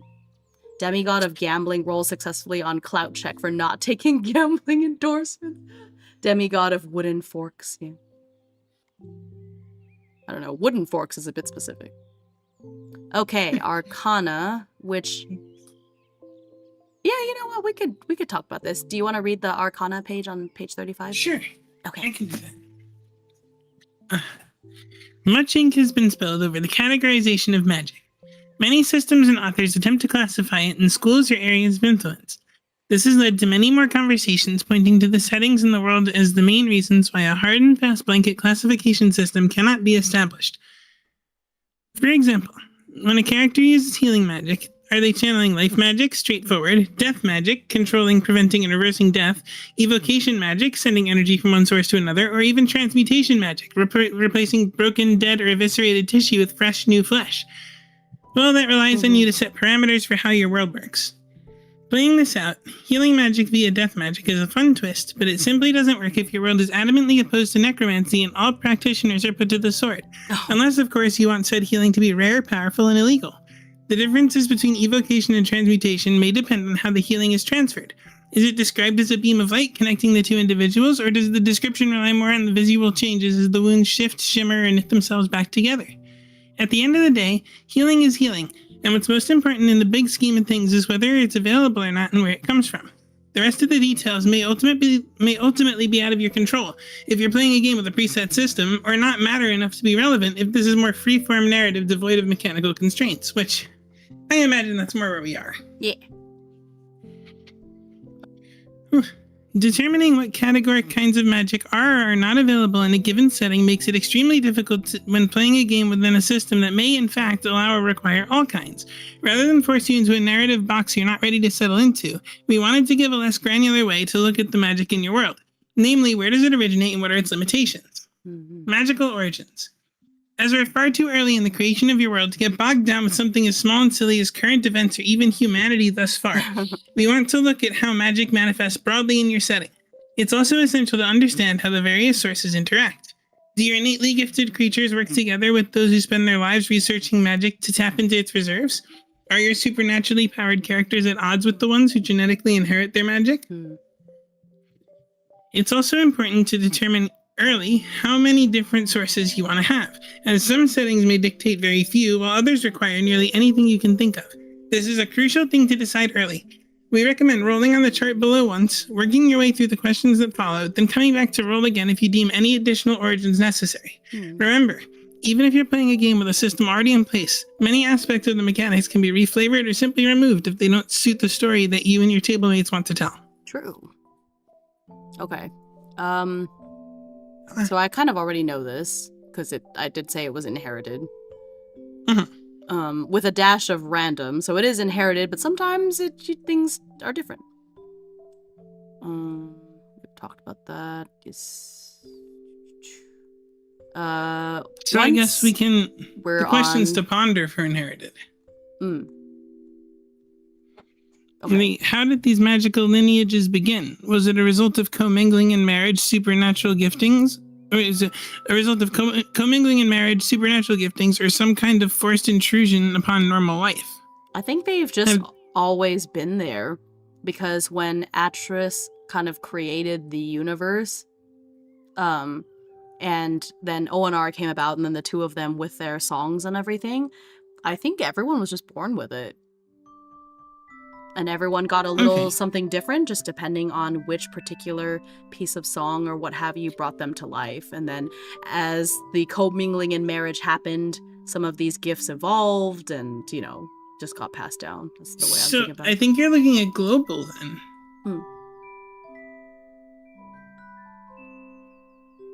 Yeah, because everyone has magic. I did say that. Yes, in a world with global magic, you have a setting in which everyone has magic. This could vary from low to medium fantasy worlds where every character is born with a singular, unique magical gift, to more high magic worlds where the abilities and number of magical features vary from person to person. One way or the other, there's a reason why every person, or perhaps every life form, resonates with mystical energies. Hi, Iris. Is that more like it? Yeah, that's true. I mean, I did say that everyone has it. And it does vary from person to person.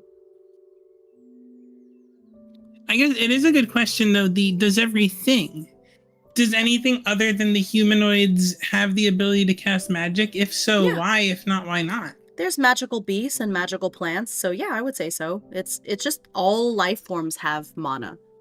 That's how it works in my world, too. Mm-hmm. I like that. I should add that to the sheet. Here's a question for you. Is your world any sort of sentient? I hadn't planned on it, but maybe it could be now. Well, I mean, it doesn't have to be sentient in the whole, like, fully sapient kind of way. But in the whole, like, people say Mother Earth is suffering type thing. Oh. Like the planet reacts. Oh, I see. I don't see it that way. Wait, this is a little too far.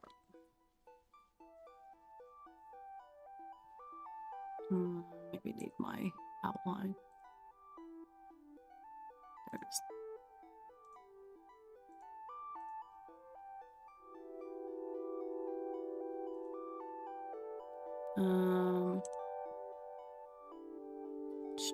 Good morning, Iris.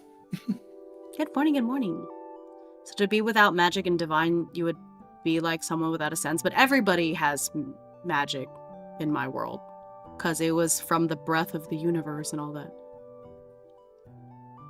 Like, it's just not something... Like, you could have weak magic, but there's nobody that has none. Is there any way to sever someone's magical ability? Maybe. You could destroy their mana pool or drain it somehow. Maybe with, like... I don't know how, but I think since it comes from a pool of mana within each person, and the size of that pool is set at birth, that there should be theoretically a way that you can, like, get rid of it or something, right? And there's probably some sort of evil magic that happened at some point or another. Oh, sure. Definitely on the much more evil end of the spectrum, but... Yeah. Something to consider because people can be evil.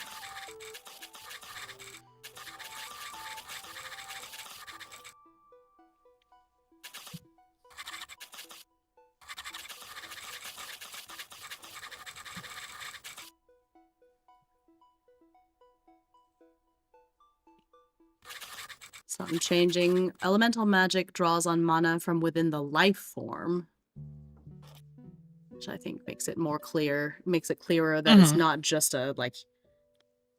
Because there's not just humans in my setting, but just, like, it's not just a thing that the sentient creatures have, but even plants have some level of mana and magic that they get to do. Alright. God, I don't know why what immediately came to mind was a dog with exactly 1 mana point, using it to bark louder. Oh no, poor baby. That is funny. Hey, where life finds a way. Okay. Bork, bork, bork, but in bold Bork. capital letters. I know, wait, that's so funny. Oh. And then ONR comes down and is like, good boy. Once you've settled, I'm on page 38. Once you've settled on the ways magic is bestowed upon creatures in your world, the next great question arises. What, if anything, prevents someone with magical powers from doing whatever they want as often as they want for as long as they want? For every world with magical, supernatural, divine, or even superheroic powers, there comes an innate sense of limitations. Some of them are solid walls, forcefully and permanently denying attempts to even attempt something deemed beyond the scope of the universe's capabilities. Other limitations are better seen as restrictions. Technically, there are ways of circumventing the limit if one is willing to violate laws, decrees, or the natural order of the world. And finally, there are more tangible, intrinsic, personal limitations for each individual. Once again, this is more restrictive in nature and can be overcome through various means. Each listed aspect is presented as another facet that fights against magic. In its base form, magic can be chaotic, unruly, and destructive. It's only natural that the world and its people have developed barriers to mitigate the uninhibited spread. Okay. Whoa. And so this will be a I'm 5 jump because you scared. said mana pool. Oh, there's a quest. It's doing the thing. This whole Donathon widget is really great, except for the little quest thing that just doesn't. We all heard the sound effect. I don't know why the quest didn't show up. And now it'll do thing because when I refresh it, it's still not going to show up because this happened last time too. It'll show up for a second and then disappear. But anyway, so there is currently a quest. It is for me to switch to my chibi model for 15 minutes. So if y'all donate 50 points worth, I will switch to my chibi model for a whole 15 minutes. Normally, for me to change models, that is 1,000 feathers. But so you're getting 3,000 feathers worth of a chibi model for fun, points. I will also switch my Fugi to my Pokemon Coliseum one with the Mirror Bewick. That would be funny. Okay. So if we meet this goal, and y'all have about 14 minutes left, if you meet this goal, then that's what we'll do. The quest like hiding yet stream. My dog must have a very large mana pool. Oh no. Chuck, your dog has a Dark Souls health bar. I love it. Okay, so other limitations are better seen as restrictions. Technically, there are ways of circumventing the limit if one is willing. I already read that. And finally, there are more tangible, intrinsic personal limitations for each individual. Once again, this is more restrictive in nature, can be overcome through various means. Let's see. Oh no, I read this already. Never mind. Looking at it, it's pretty much physiology in the sense that everyone has a predetermined mana pool that's inside of them. So you have a limit. And it recovers over time. So if you rest, your mana recovers, but it does stop you from doing whatever you want because you will use up all your mana and then you're stuck. Now, I think that there can be dark magic evil spells where you can like break somebody's mana pool or siphon their mana pool so then it makes yours bigger, but I think that definitely goes against the laws of the world and at least one god is going to get mad. So 2 questions. Yes. Number 1, you say it's physiological. Mm-hmm. Is the mana a physical thing? Like, do you have I almost want to say, like, do you have a gland for it? Is there something in one's body that determines your mana pool? Just sent 2,500 biddies. Thank you for the biddies. Quest complete. You can hear it, but we can't see it. Okay, all right. I know what you want. I know. Goodness gracious, killer flame. You guys just really like this little chibi model. Okay, here we go. Last time they kept switching to it. It's fine. I don't mind. It's just funny. Okay, I gotta put my chibi model here. That way I still get Mike Wazowski. And I also like it because it looks like I'm standing on the dice tray, but also I can like peek around it. Hi. It's super cute. Hello. Hi. Hi. Okay. It is very cute. The Midichlorides. Oh no. Fear. Surely not. Dang. I will admit the additional incentive of Mirror B Cassie was too much. Oh, that's so good. Hi, Rina. Good to see you, Rina. How are you doing? It's a slime. Coven type magics where people mana together. I mean, there are covens, but you can't literally pull your mana pools together. I don't know. I hadn't thought about it. Like, I think that it is an invisible thing, like a mana bowl that you all that people all have. So it's not literally an organ. It's just like, it's just all the mana is inside of your like heart or something, and it's there. And you say it's determined at birth. Yeah. Are there any factors that determine it, or is it like just like, can someone with a weak body have a strong mana pool? Does a strong body indicate a strong mana pool? What are the factors? I don't know. That's a good question. I think it should just be a separate thing. Because you know if that shit's hereditary. Yeah. You know if that shit's hereditary and like up to purity of bloodline, you're gonna have some weird people. It's true. Ah, the Screamer of Siege. Oh, welcome back, Gavin. Your pond's a little infested with those Hime. They come A up more little than they bit. should. Saw you doing a Donothon with world building. Yeah, we're doing some world building for my game. So maybe if it's an organ that does mana, that might explain it being hereditary. You know, that's true. That makes a lot of sense. Oh, thank you for the gift sub. Oh my goodness. Yeah, there could be a little secret, there could be an extra valve on their heart that like helps mana circulate throughout your body. So like maybe the strength of that valve. I don't know, but then how would they know? And then how would they take it from somebody else? Hi, Kit Kat! Oh yeah, event is over now, am I unfortunate? Yeah, So it ended today.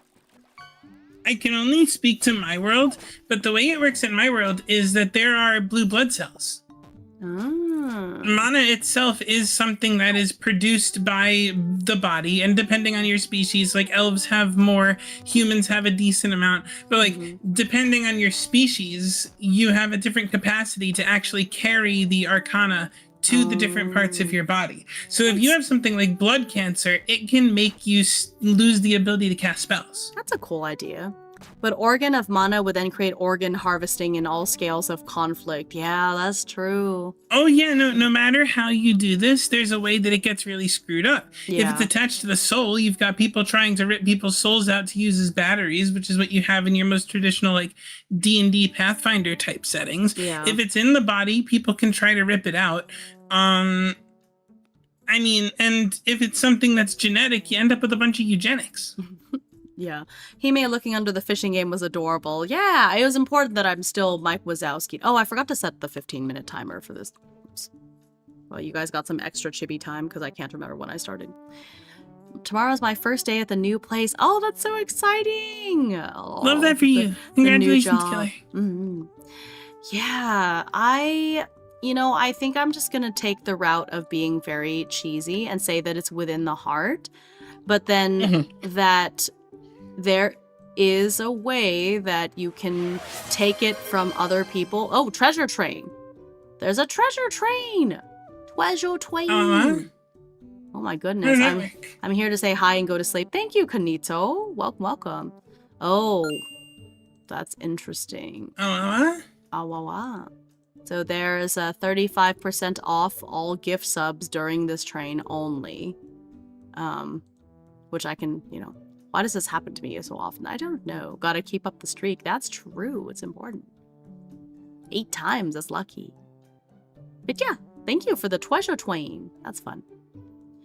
Yo, would that imply that mana potions stimulate the heart, possibly implying overuse of any form of item that I love that idea. I really like that, Chuck. You know what? Let's see here. Chuck comes up with some really, really good ideas. I do like that.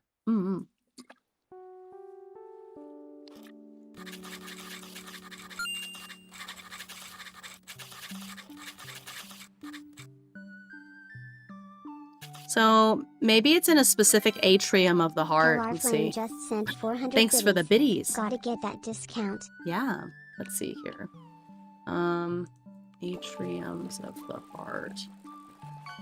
Let me look at them, and I'm just gonna go based on vibes. Which atrium looks the coolest? The atria.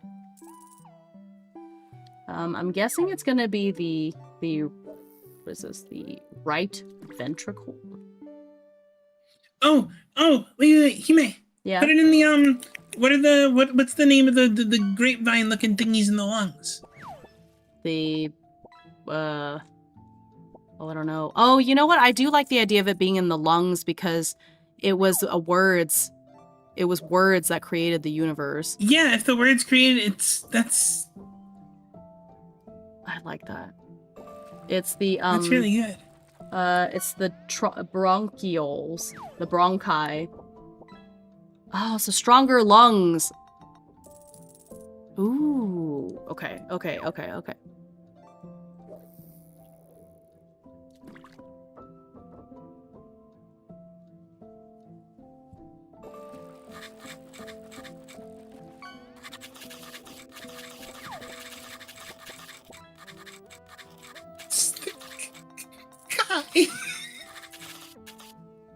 Arapaima!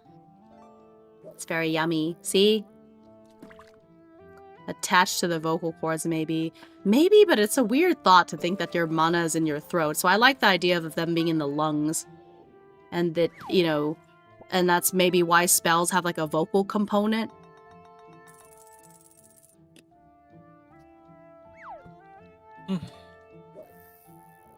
I like that a lot.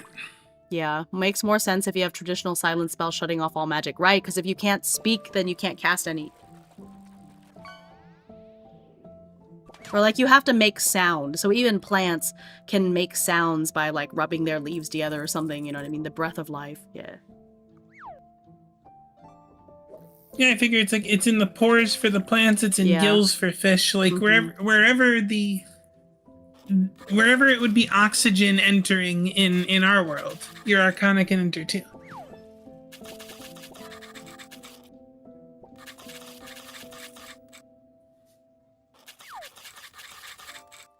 You know, it would be so cool about that. Just taking it to its logical extreme. If mana and magic were tied to air. You know how people sometimes talk about like a magical haze after a wizard fight? What if trees fixed that like they do carbon dioxide? Mm. I might do that in my world.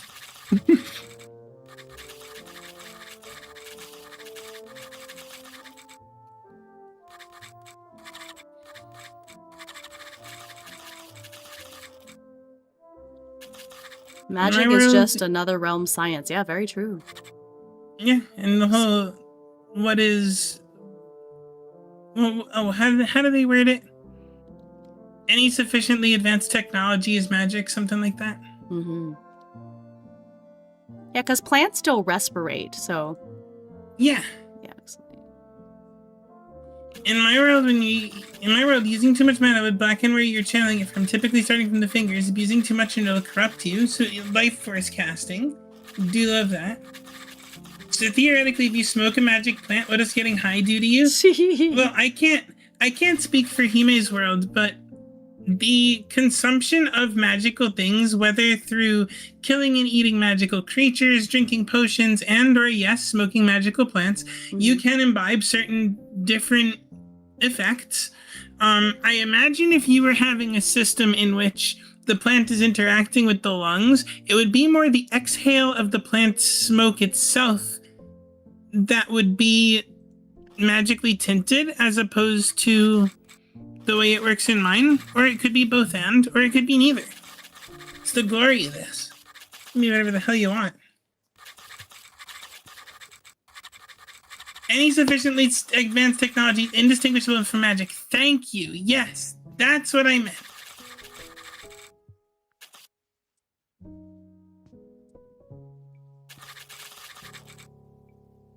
Okay. Let's see. Atrium tier list time. I just saw that message from... That's funny. From Snark. I'll rank the atriums of the heart.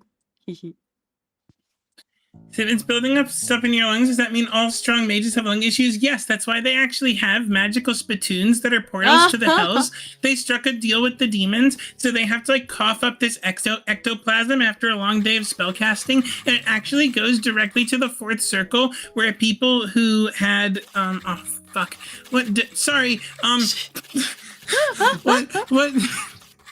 what deadly sin would it be that has you getting magic goose spat on you forever? That's funny. So welcome in, Braj. What do you use this world for? This is the world that my game, it is a solo tabletop role-playing game called Ballads of Dawn, is set in. So we are world building for this game that I'm writing, which there was some world building done already, but we're kind of filling in the gaps, as it were. But yeah, thank you for the treasure train. Yippee!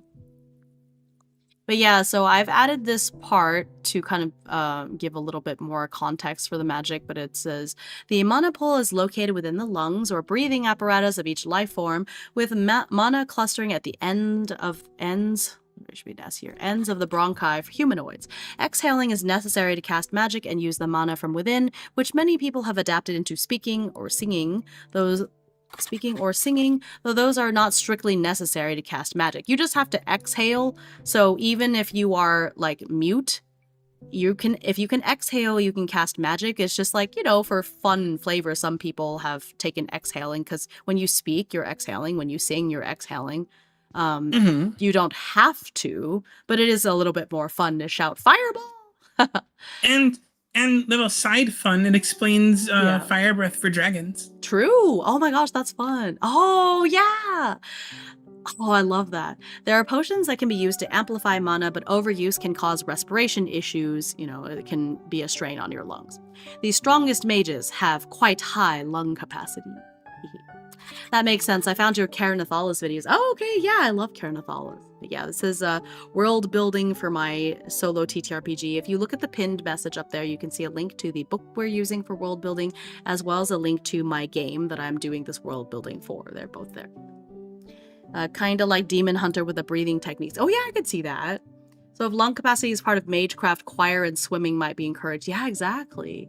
Well, and especially because it is said that it is the words and song of the two progenitor gods that created the universe as they know it. So I think there's a lot of mysticism behind words and magic and breathing, or words and music and breathing, which I like. But I wanted to have that so that even if you have somebody who's mute, that doesn't stop them from being able to cast magic.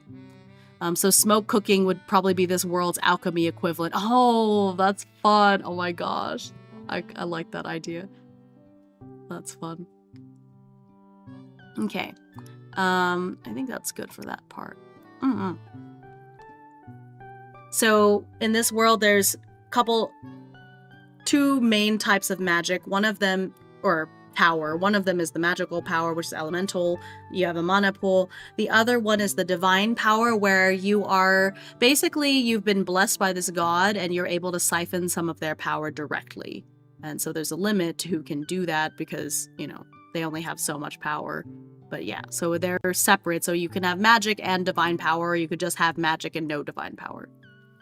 Oh, so I have some lung issues, and one of them might actually be cool. So one of the fun things my lungs do, other than not actually pulling the air it should, is, drum roll, my lungs hold hair. That could be an interesting downside for mages that doesn't preclude their large lung capacity. Spoken to someone with a large lung capacity. Oh, that's so interesting. Oh my goodness. Wait, I'm sorry. Oh, my lungs hold air. Okay, that makes more sense. Okay. I had so many questions, and I was about to try to not be rude, but I was going to be like, what do you mean? What do you mean you have hair in your lungs? Yeah.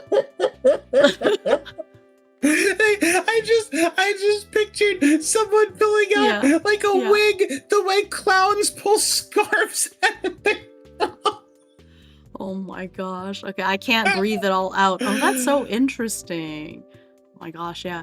I have a lung that is permanently fused to my chest cavity so that it can't collapse anymore. Makes it awkward to swim straight. Oh no. Yeah. Oh my gosh, Kai, you got yourself. That's so funny.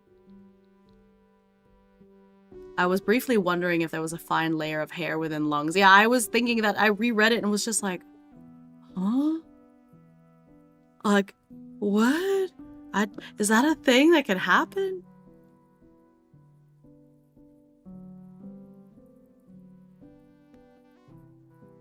It was a little scary, but I'm glad. That makes a little more sense. Some of us just spit hairballs from the lungs like a cat. That is clearly a real biological thing.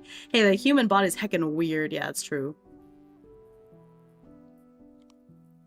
Okay. Okay, so back to the book.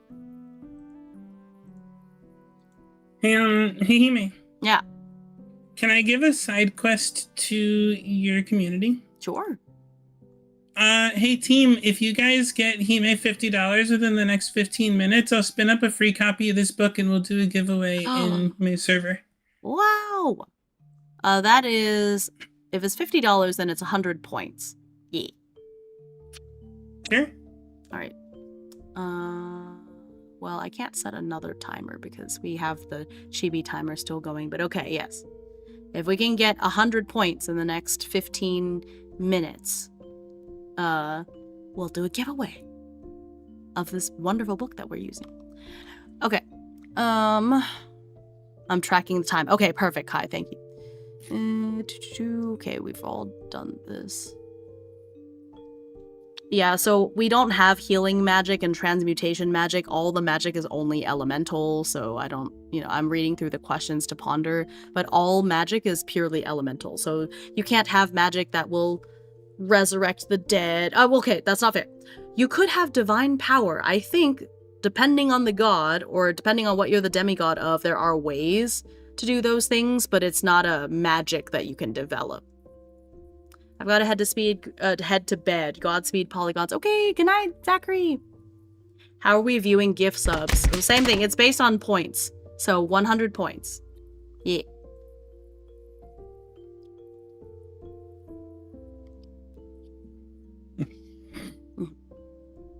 So no matter what, it'll be 100 points worth. Okay. So necromancy. I think there could be necromancy or necromancy, but again, it wouldn't be based on the elemental magic. I could see that being something that comes from divine power or some kind of weird blessing that you get. So I won't completely rule it out. It just wouldn't be through magic because there's only as far as magic coming from your mana pool, it's only elemental. But there are other types of powers that you can have that I think would make that possible. It would just be like you're tapping into a god's power. Well, I mean, also, if you've got your mana pool, right? I'm almost picturing, if you're doing necromancy, let's picture your mana pool in your lungs. You've almost got to be consistently like muttering and whispering to be imbuing magic into this body. Yeah. I think you end up with a lot more of like these zombies and skeletons necromancy as opposed to like ghouls and vampires necromancy. Right. Because sentient undead are going to be hard, but puppet undead will be pretty easy. Yeah, oh, I agree. Time's up. The time is up. Time to return. Return to Hime. Nyum. Oh my gosh. You guys got my boots. Got to see my boots. You guys got to see my boots for free? Wow. Actually, my boots are pretty cool. Here, you can see them. Yeah. I'm gonna step on chat. Stomp, stomp, stomp, stomp, stomp.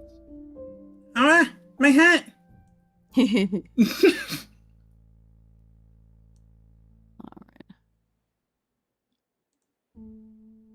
Oops. I pushed the wrong button. That's my schedule for this week. I didn't mean to click it on, but I guess you could look at it really quick. Look at all that. Look, it's Donothon time, so I stream every day. Holy. Okay. I was trying to move myself.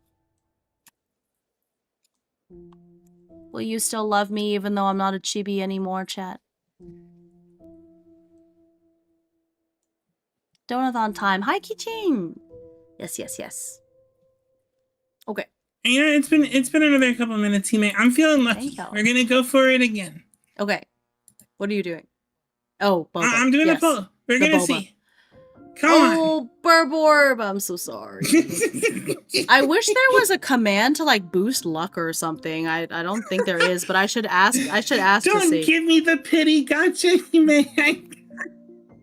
But I think it'd be a fun reward to be able to give increased chances, you know. I wonder if I could message the creator and be like, hey, I know Stream Elements is dying, but can you add this? I don't know what's going to happen to all my ADHD traps if Stream Elements shuts down, by the way, because most of them... Well, actually, I guess RPG and fishing will be okay. Why is Stream Elements shutting down? They have no money. Oh. It's a good reason. Stream Elements is dying. Have you not heard of this? This has been like a whole thing. This has been like big news in the streaming community the past like 48 hours or so. I've been I've been on mental health break past 48 hours. No, I declared myself on mental health break this weekend. This is my last stream before I'm gone. That's not technically confirmed. Yeah, but there's a lot of sources. They're trying to get acquired now. So, I don't know. Ruh-roh. Yeah. So we'll see. But I mean, back up your things, because I think it's better to be prepared.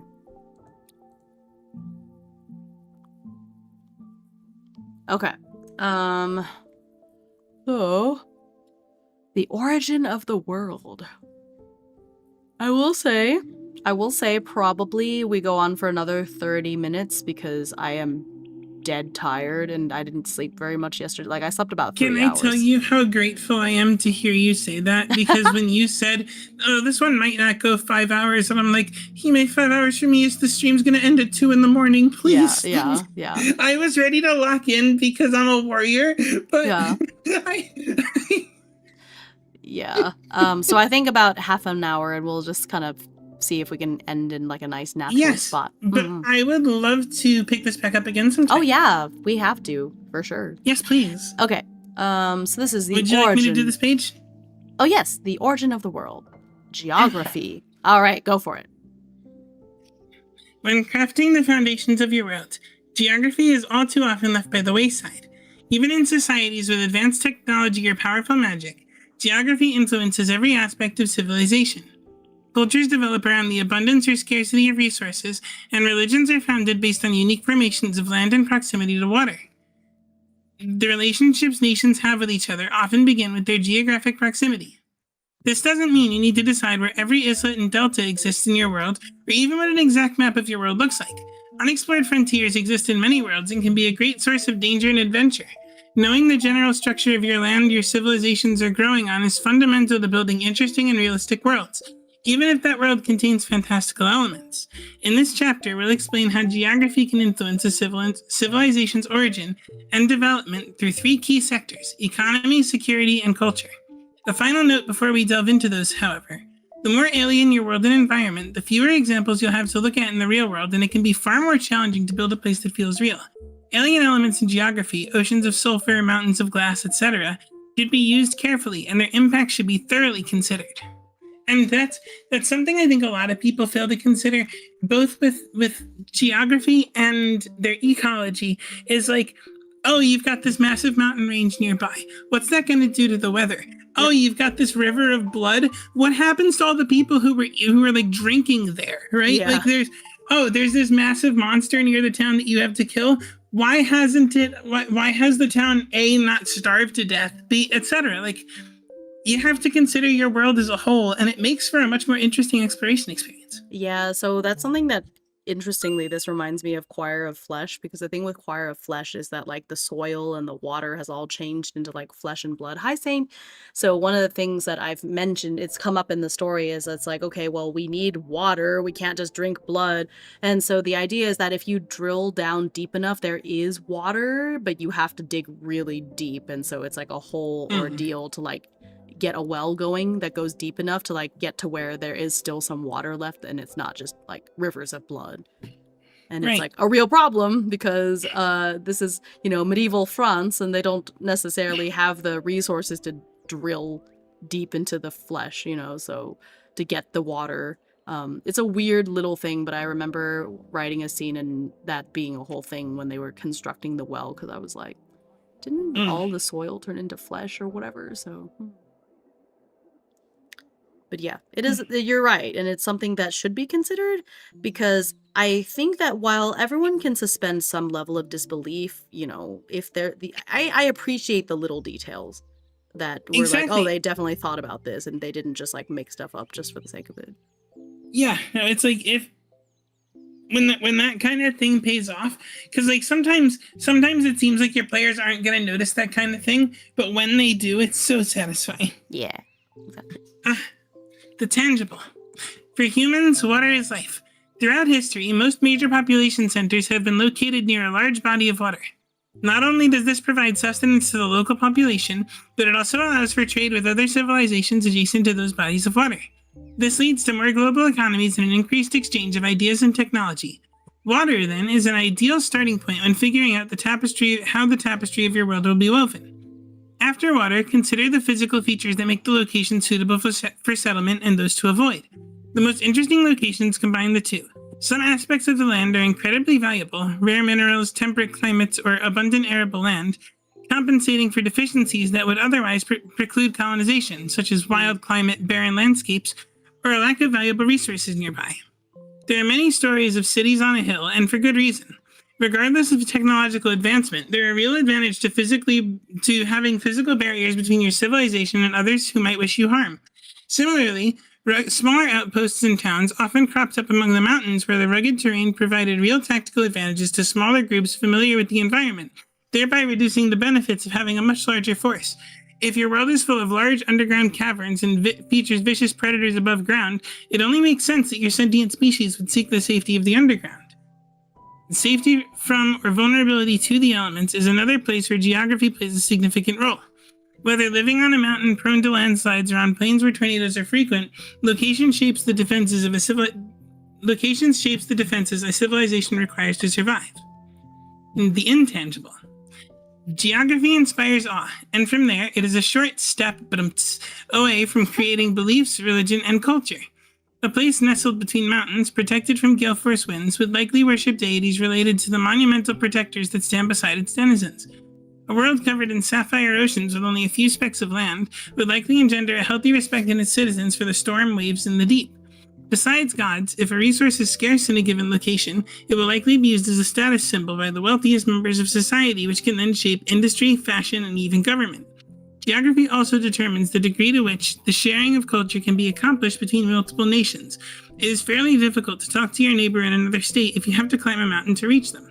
Now, the previous sections fail to take into account two elements you'll potentially want in your world: magic or advanced technology. Through these two, normal geographical restrictions may become obsolete. Mountainous terrain doesn't disrupt the trade of a civilization capable of teleportation, after all. That being said, any technology or magic your world has is likely influenced by geography. A society that constantly faces bitterly arid landscapes would value any magic that can conjure water, or technology that can extract moisture from any source. Determining the kinds of advancement that have occurred in the history of your world and the geographical elements they respond to is a critical part of creating a world that feels solid to the touch. However, don't worry. This will be further developed in the history and communication chapters, so set it aside for now as something to revisit. Nice. Awa! Awa. Okay, so this I actually don't know much about because everything that takes place in the main book is all on a singular continent, but I haven't put much thought into, like, are there other continents or not, so let's roll. It's only 1d6 this time. Okay, I got 2 continents. Okay. So there's other continents is what I'm seeing here. When choosing continents, roll 2d6 to determine the total number. Okay. I got 5, so there are 5 continents. Just add this to the notes.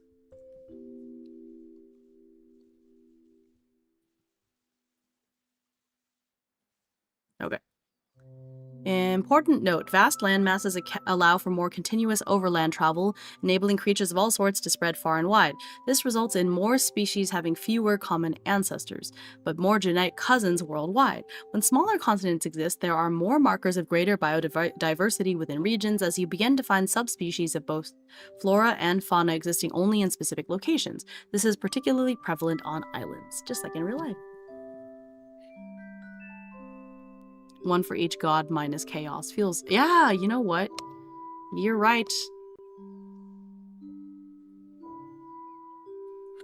It seems unequal until you realize chaos has a whole planet. Yep. That she does, and whole other civilizations. She has her own continents up there. Oh, Hime, Yes. reached out to get the, I reached out to Anthony at Runic to get the free code made, and he also sent this one over. He says whether or not the free one gets hit, here's a discount one. One second. Yay! That's really sweet. So you can drop your referral code on this one. Nice. And it should be $7.99 for that instead of the $11.95. Okie dokie. And it's good through the end of May. Oh, good. Thank you. That's sweet. Mm-hmm. Kai, how much longer do we have on the timer? Can I throw my affiliate code on the discount? I think so. 1 minute. All right, 1 minute left. Oh wait, hold on. I think we still get the discount no matter what, which is very nice.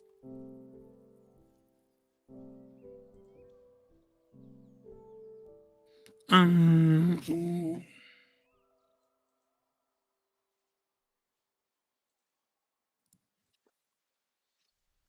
can try.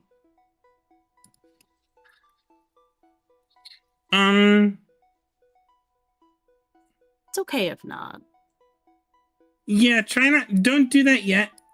Let me see.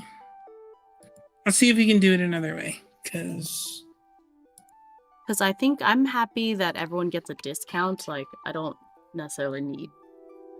Oh! Yeah. I think it's okay.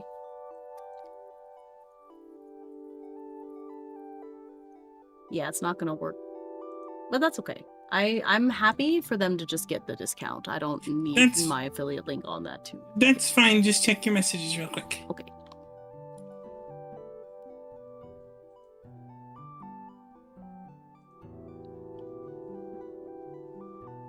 Yeah. Mm-hmm. So we'll wait. No worries. Okay. All right. So then, continuing down this thing, biomes. There we go. I'll read That's this right. while you work on that a little bit. I just got it. Okay. Awesome. Okay. So I'll send that in a little while because I think the minute is probably gonna be over soon. Okay, biomes. Consider that first step out of an airport in a place far from your home. The air immediately hits you with a stark difference in temperature and humidity from your point of origin, as the smells of this area's unique flora grace your nose. Your eyes naturally head towards the horizon where the shapes of unfamiliar trees dot not quite alien topography. It is the sum of these subversions of our expectations that set our vacation, our adventures, apart from the doldrums of the mundane. Now, it is also not a controversial assertion that nature is beautiful. Whether you believe it to be miraculous happenstance, the beautiful creation of one of more deities, or the artifice of a grand simulation, we as humans tend to agree that the world we live in is one of beauty and awe. Many natural wonders of the world are truly breathtaking sights to behold, and their majesty has inspired numerous tales. It has passed. However, they have given us a wonderful discount. So you can, I'm going to pop that in the chat.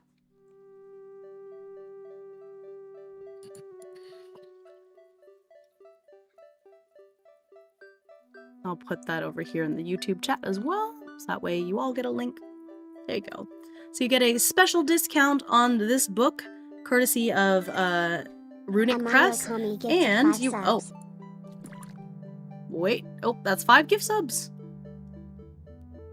A little bit late, but that's okay. Oh, hold on. How many points is that? 5 gift subs is 25 points, so it's halfway. I'll extend it 5 minutes. Okay, we'll extend it 5 more minutes for the timer, but there's a discount code nonetheless, but you might wait to see if you may win a free copy. So we'll have 5 more minutes. Thank you, Amaya. Oh my gosh. Hi, Brovikin. So we'll see how it goes. Another 25 points. Wait, no. Was it 100 points? It was 100 points. So she gave 25 points. So we're a quarter of the way. There. Yeah. But I have got a scooter. Oh. Oh my gosh, Amaya. Now we're halfway there. Amaya the goat. Thank you so much. Oh, we're halfway there. Whoa. We reached our new subs goal of 10. Thank you so much. Living on a prayer. Did I win? We're halfway there because it is 100 points for this special offer. You're donating so that somebody can get the book for free, maybe. Hopefully. But if not, there is still a pretty sizable discount, which I have linked.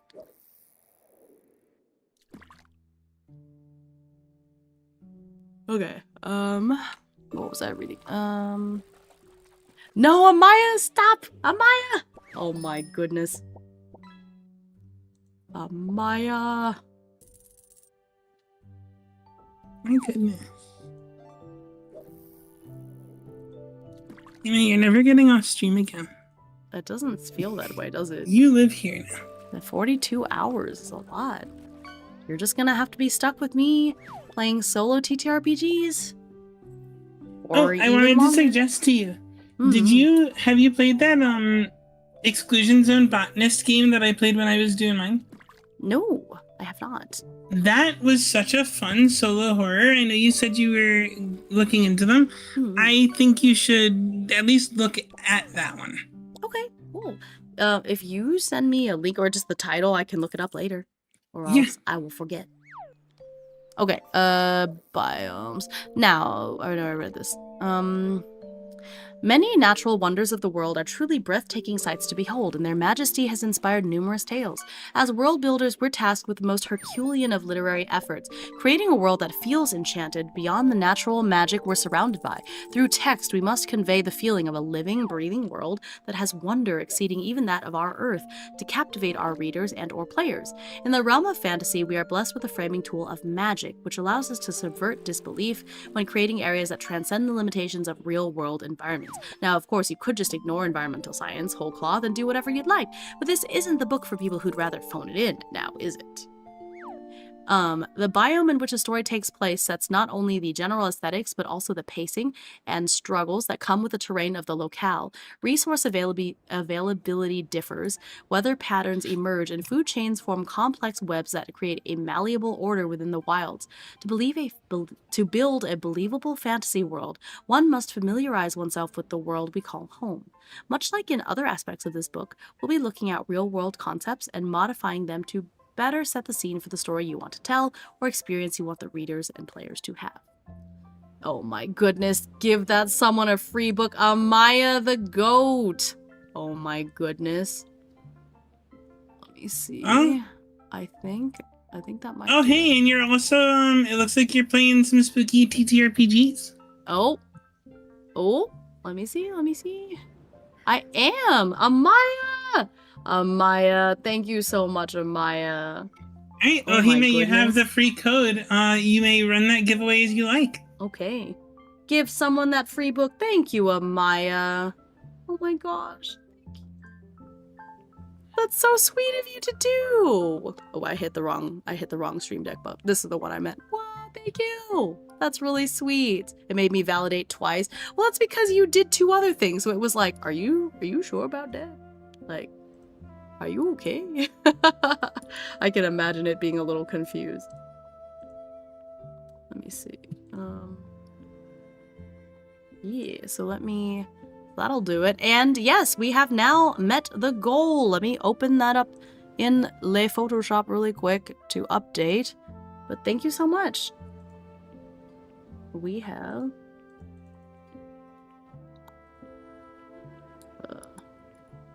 we have met the next goal. I'm going to be playing a horror solo TTRPG. Again, I have mentioned it is most probably going to be Whispers in the Walls. Most probably, but I'm going to look, so, you know, I may pick something else, but currently I'm leaning towards that because I have heard it is quite scary. It's a quite scary experience, and I want to experience it. All right, so I'm going to check this off in the Donothon image. Oh my gosh, we have the whole first 2 rows completely filled in. That's 8 goals down. Let's go. That's so awesome. I was not, you know, I felt like this would be, and it still is, but like very much a marathon. I clearly am going to have to start thinking up some other goals because we're getting far. We're getting far along. But yeah, so the next... all right, so let me put this here on the thing. All right, so here we are. So that has been checked off. Yippee! I will now play a horror solo TTRPG. It will definitely happen during the Donothon. I'll just pick like a cool day to do that. And then, so the next goal at 3,600 points, and we're currently at 3,200, 3,211, so there's a ways to go. But the next goal is that I will play 999, 9 hours, 9 persons, 9 doors, because that is a game that I rage quit because I'm very bad at puzzles, and I, in fact, could not get through the very first puzzle of the game. It is quite sad. But yeah, so if that goal is met, as Killer Flame has said, I remember he was like, let's be real, that's gonna be chat plays 999 because chat is definitely gonna help me out. But hi everyone, now sadly back to work. Thank you, Amaya. Amaya the angel just coming in and sprinkling in some love for everyone. Okay, so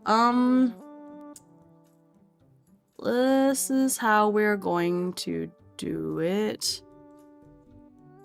I created a raffle reward before with channel points. Where is it? Enter giveaway.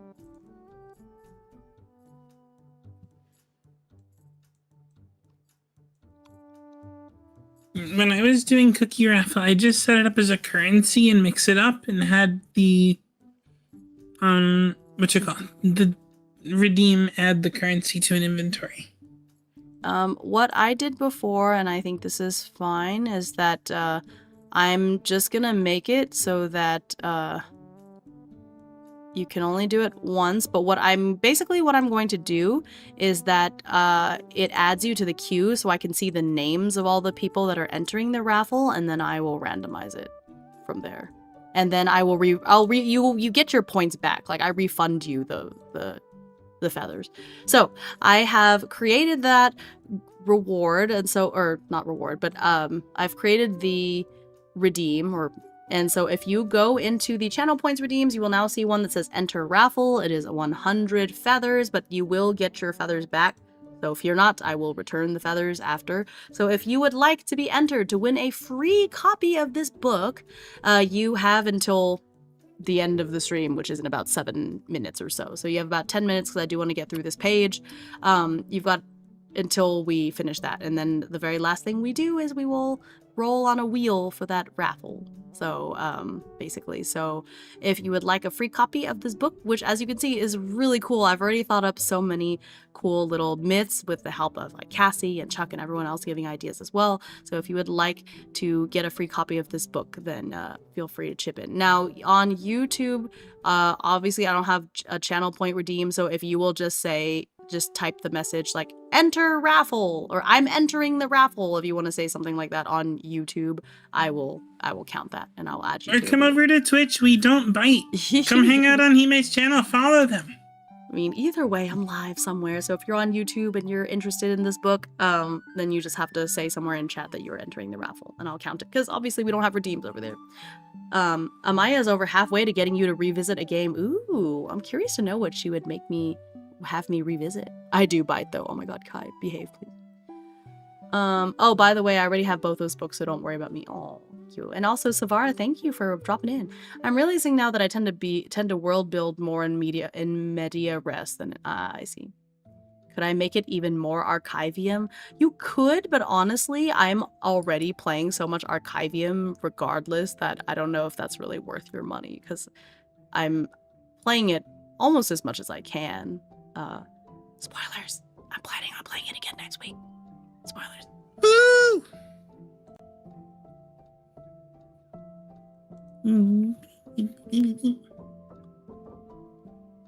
I will say, Hime, I do think we should just like keep our yapping for a few minutes and then call it, because the this section is this is my pride and joy section of the book, and it is a bear. Okay. It's all right. In that case, it's a good chunk of the remainder of the book. Okay, in that case, yeah, let's go ahead and pause at biomes and let me jump us to my little just chatting screen, and we can just like, yeah, you're like you said, just yap for a bit.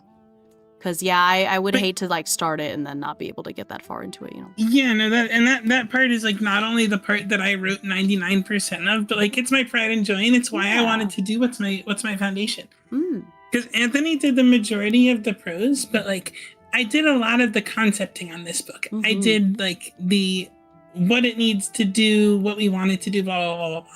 Right. A lot of project organization that I'd never done before. It was fun. I'm gonna switch to. Good night, Amaya.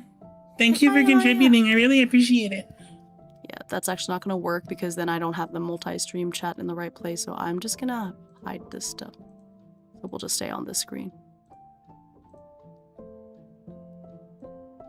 because I just realized that that would really not work. Then I can move Cassie over here. There we go. We're not going to get Mike Wazowski'd anymore because I moved us. Oh, you might. Actually, you're right where my head used to be, so you might still get Mike Wazowski'd by fishing. Here, let's test it out.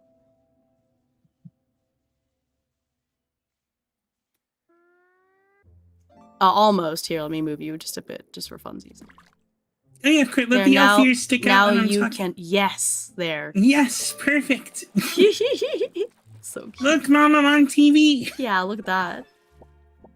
Okay, seriously, back to work. Night, everyone. Okay, yeah, I know I gotta go through your VODs to find something. Well, I've been streaming it quite a bit. Like yesterday, was it yesterday that I played it? The days are starting to run together, but yeah, it's a lot of fun. I've really enjoyed this. I mean, I knew that I had a lot of little gaps in my world building that I wanted to address, but it's really amazing how inspirational it's been, and just like you wouldn't think that thinking about the planets would necessarily lead to you thinking up myths from the gods, but it works because the thing is, astrophysics doesn't exist in my world, right? So the people have to come up with a way to explain it. And so what are they going to do? Okay, yeah, of course it would be a goddess's eye, because why not? Why the heck not? You know? Because why not? It's something so big and prominent in the sky. They can't just be like, oh yeah, that's the circle. You know about the circle? Yeah, exactly. The circle's always been there. It's like, no. Obviously, this big mysterious thing. And it's like, from there you can go so deep, like you can start thinking like, okay, well then what do, you know, I forget who said it before, but you know, the acolytes with the eye-shaped tattoo over their heart, that's honestly a banger idea. It does. If you want to get a little more freaky zealot with it, you can have pledges have to get rid of one of their eyes. Oh my gosh, yeah. Oof. Oh. Yeah. Gives me the heebie-jeebies. But I could see it being like, oh, if you want to be like the goddess, you got to give up an eye to be closer to the divine. You know, like, listen, that right there is like one of my biggest no-nos when I see it in media. But also, like, you know, you got to acknowledge that if you have a one-eyed goddess, there's going to be a little bit of that, and their most zealous followers is going to at least one. At least one, yeah, for sure. Which, by the way, so far we only have one person in the raffle, so if nobody else enters, it might just go to them. Which wouldn't be the worst thing in the world. Said goddess accidentally gives their blessing to pirates quite often. The thing is that it's very funny. It's very funny that you say that, because guess what this goddess is the goddess of, Chuck? It works so well. She's the goddess of chaos, but she's also the goddess of the sea. What if you gouge out the wrong eye? You have to try again. Yeah. Try again. The goddess of I believe you said the goddess of chaos and the sea. Each of the gods has two domains. So we have Oanar, who is the god of light and the sky. Atris, who is the god of dark and the earth. And Atris actually created the universe. And then Nitana is the goddess... Did I say god? So Oanar and Atris are gods. And then Nitana is the goddess of life and death. Quarren is the goddess of chaos and the sea.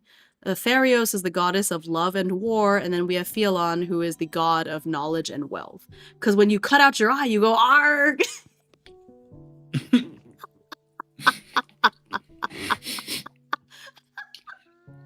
That's true. Those are probably pretty accurate. No. That's so funny. The sea is quite a bit chaotic. It is true. Hi, Stoat! Welcome, just in time to join the raffle. Yippee. That works so good. I know. It's perfect. I remember, that's so funny. I saw like a screenshot of a text post. I forget if it was a 4chan green text or a Tumblr post where it was like, can you even imagine living in the ocean? You're swimming along one day, everything's fine. All of a sudden, the thing you're hunting turns out to not exist, and the floor under you inverts itself to eat you. Oh no. Kitchen, you got Duck Ghoul. You got one of the Halloween ones. Wow. And this arg is her patron chant, but that would be so funny.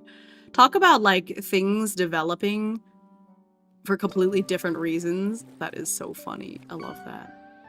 Why are we saying this? I don't know. That's what she likes. Arg!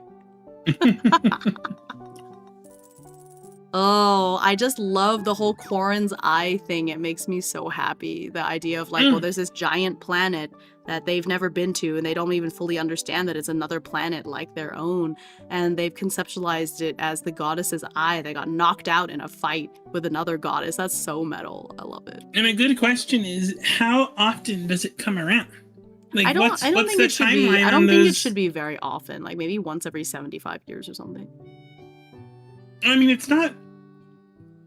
I don't know how possible that is, though, because if it's close enough to be this overwhelming I see what you're force, saying.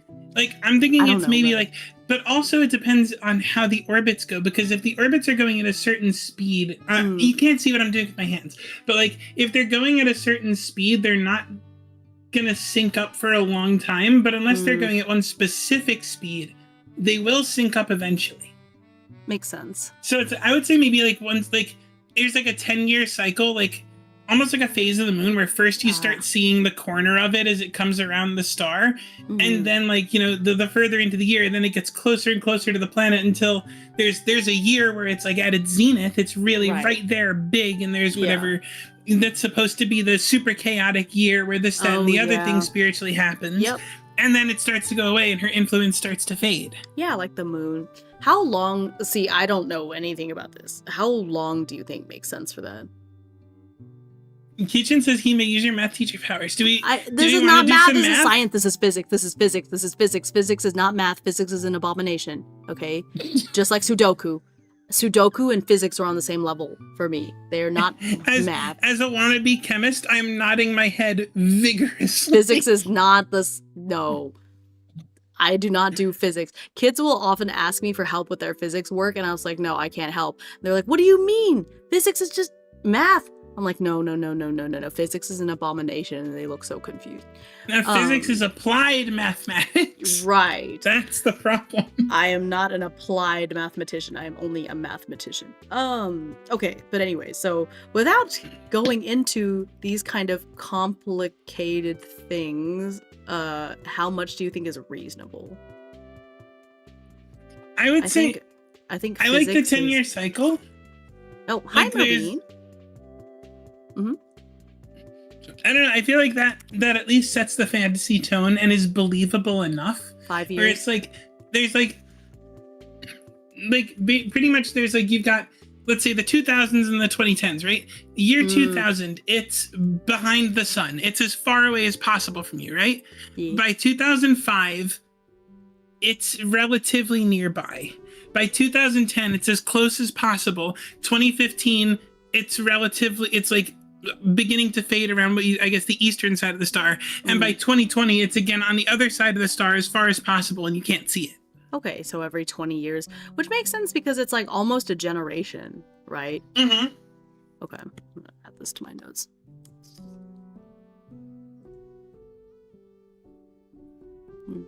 I think another cool thing, I don't know how deep the government runs in your world, but maybe it's a monarchy.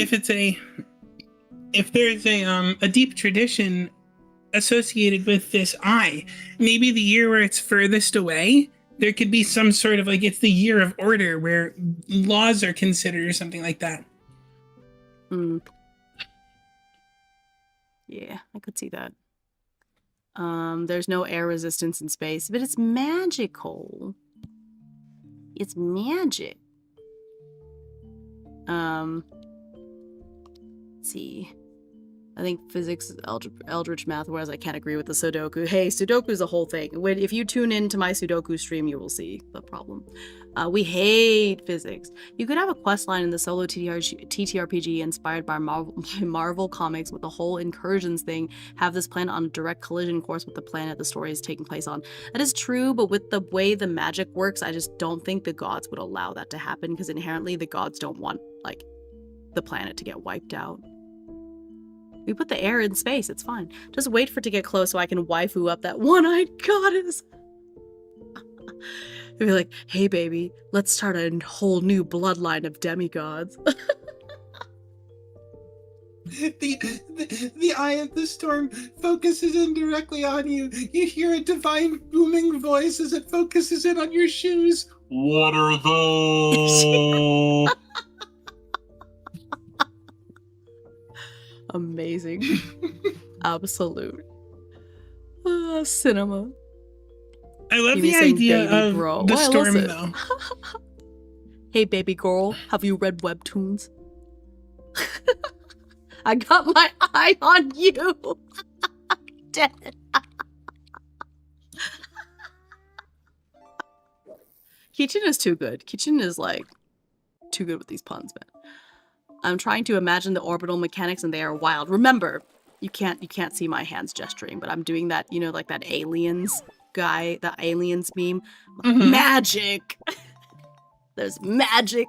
There's gods. See, as a divine being beyond comprehension would, yeah.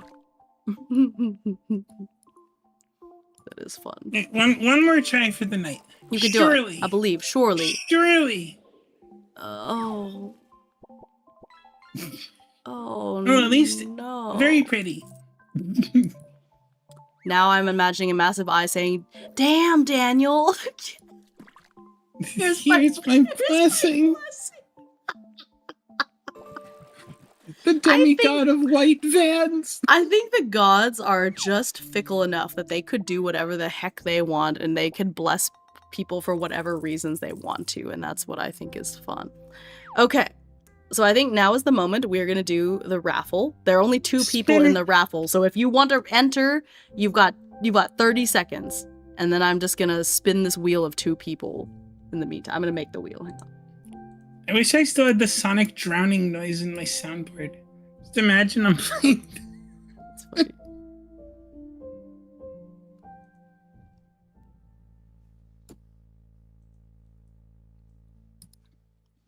Yeah, refresh the page if you can't see the channel point option. That's fair, because I did add it midway, so you might not see it right away. But yeah. Otherwise, it's going to be Chuck versus Stoked. God. All the people cutting out their eye are too icky, but white vans, that does the trick. It fits 2 goddess fight lore. It does, doesn't it? I love it. Got 10 more seconds.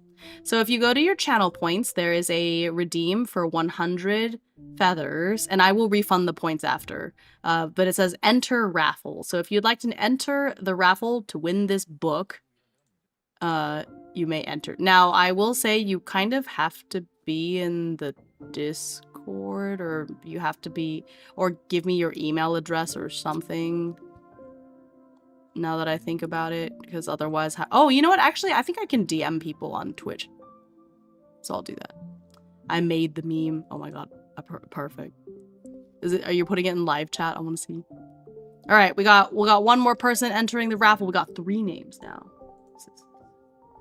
Yeah, you can whisper on Twitch. Okay, I'll do that. We've got Chuck, Stoat, and Zone. Okay. I heard a raffle. Yes, Igdra, there's a raffle for this world building book. You gotta enter. Enter now. You can whisper on Be Twitch. quick. It's nimble. called ASMR. Yeah. Be quick. Be quick about it, because I got the wheel. We gotta go. Oh, there's another one. Savara. Perfect. Okay. You got 4 now. My gosh, you procrastinators. I'll pass, give the opportunity to someone else. Thank you, though. Yay. I'll call that mommy issue therapy. Jeez. That's wild. That's... what a... I can't believe you tricked me into saying that. Oh, got some more. There's Raguna. There's Tetri. Okay. See, you gotta make it exciting. Found it. Good. Yeah, for Chuck, some reason, it's not where it should be for some reason. It's like in a weird spot. But yeah. Hi, I'm new. What are your recommendations for solo RPGs without expansions? Or playing or tarot cards? So you're saying you want one with tarot cards or without tarot cards? A little. I mean, there's more ones without. And it kind of depends on what type of game style you want, but I think Karanathalis is pretty solid. Iron Sworn is pretty solid. 1,000-Year-Old Vampire is pretty solid. without tarot cards, yeah. It just depends on what type of gameplay you want. Guess what, though? I have a whole series. Actually, let me just get that, because that would be easier. I have a whole series about solo TTRPGs, and I did a separate they're not very long, but I did a separate video for each one of like game types. And so you can, if you want a more journaling game, there's one for that. If you want one that's more crunchy, there's a game for that. So I'm just gonna link to the playlist, and then you can check that out, because I have a lot of recommendations and I go into detail about them. So hopefully that helps. I will just link to that, because I think that's the easiest way to explain. No need for me to reinvent the wheel when I already did a whole series about it. But yeah, definitely check that out. And over here on Twitch, if you want that, this is my solo TTRPGs Explained series. I think I'm one or two episodes shy of the end, that I've just been a little busy. What are the crunchy and journaling? I mean, it's exactly what it sounds like. The journaling games are games where you journal, and that's most of the gameplay. And then crunchy is games where you roll a lot of dice. It's a lot of math. So they're crunchy. They require more calculations. And I explain what all of those are within this series as well. Mm-hmm. They're also crunchy because you eat them. Alright. I accept. We listen and we don't judge. Okay, so we're gonna start with... here's the Wheel of Names.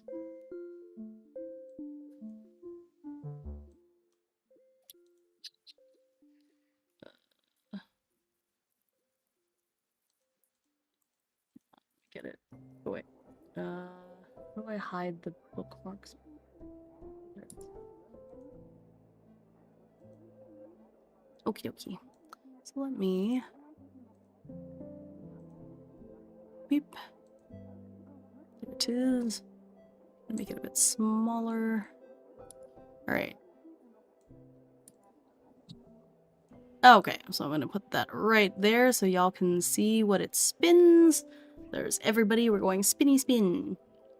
Spin. Spinny spin. Edible dice would be such a power play in IRL D&D. Imagine eating a D20 for rolling bad. Like, look what you did. Okay. Here we go. It's time to spin.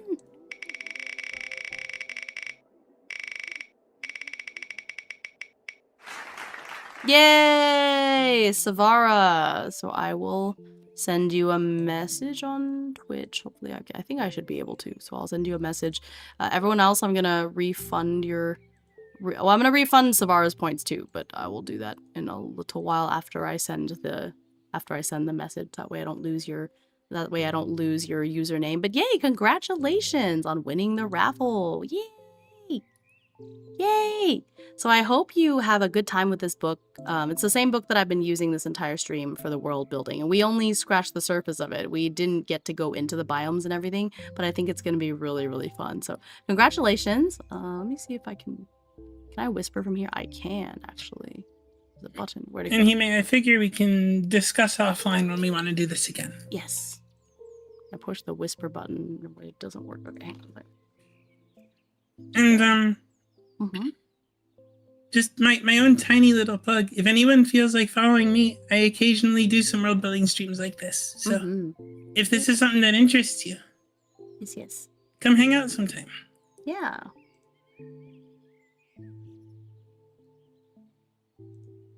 Okay, well, I'm going to... Savara, I am whispering you on Twitch with the link that you can get. Oh, did you send me the link? Yes, the first one I sent you is the freebie. Got it. Yeah, I got that one first, and then I see. Okay. He meant to send the second one and just sent the first one again. No worries, that's funny. Okay, so Savara, I have sent you the key, so you can just click that link and you should be able to get the book for free via DriveThruRPG. So congratulations and thanks for entering the raffle. I'm gonna refund you back your points so you get those 100 feathers back. Okay, so with that, would like to say thank you everyone for coming and hanging out with us today. It was a lot of really fun. Yes. world building and mythology, really, of just being able to write these stories. It's always really, really fun. And everyone on YouTube, thanks for being here. Hope you enjoyed. I've started multi-streaming for this Donathon, and I think I'm going to keep it up. You know, if it makes it a little bit easier for people to watch, it's nice. And also then the VOD is there, and I don't have to worry about the VODs, you know, uploading VODs. So I think it's really fun. So thanks for being here. I'm going to see who I can raid into, and then we're going to call it a night. I know that this is a bit of a shorter stream. I mean, I streamed for 3 hours, so it's not that short, but like I did not sleep until like 4 a.m. yesterday, so just getting to bed a bit earlier would appreciate. So let's see. I see Hero playing Subnautica. Yeah, I just saw Hero. That's so funny. Our eyes went on the same place. Yeah, I think that might be the way to go. That's funny, I just keep raiding into people playing Subnautica, but you know what? Hero is a good bean, good guy, and also there is a 90% chance that when we raid in there, you can very easily get him off topic, and he'll probably stop playing Subnautica to just chat with y'all and hang out, because Hero is funny like that. So we're gonna do it. We're gonna raid. We're gonna raid. Alright, so thanks everyone for hanging out. We are going to,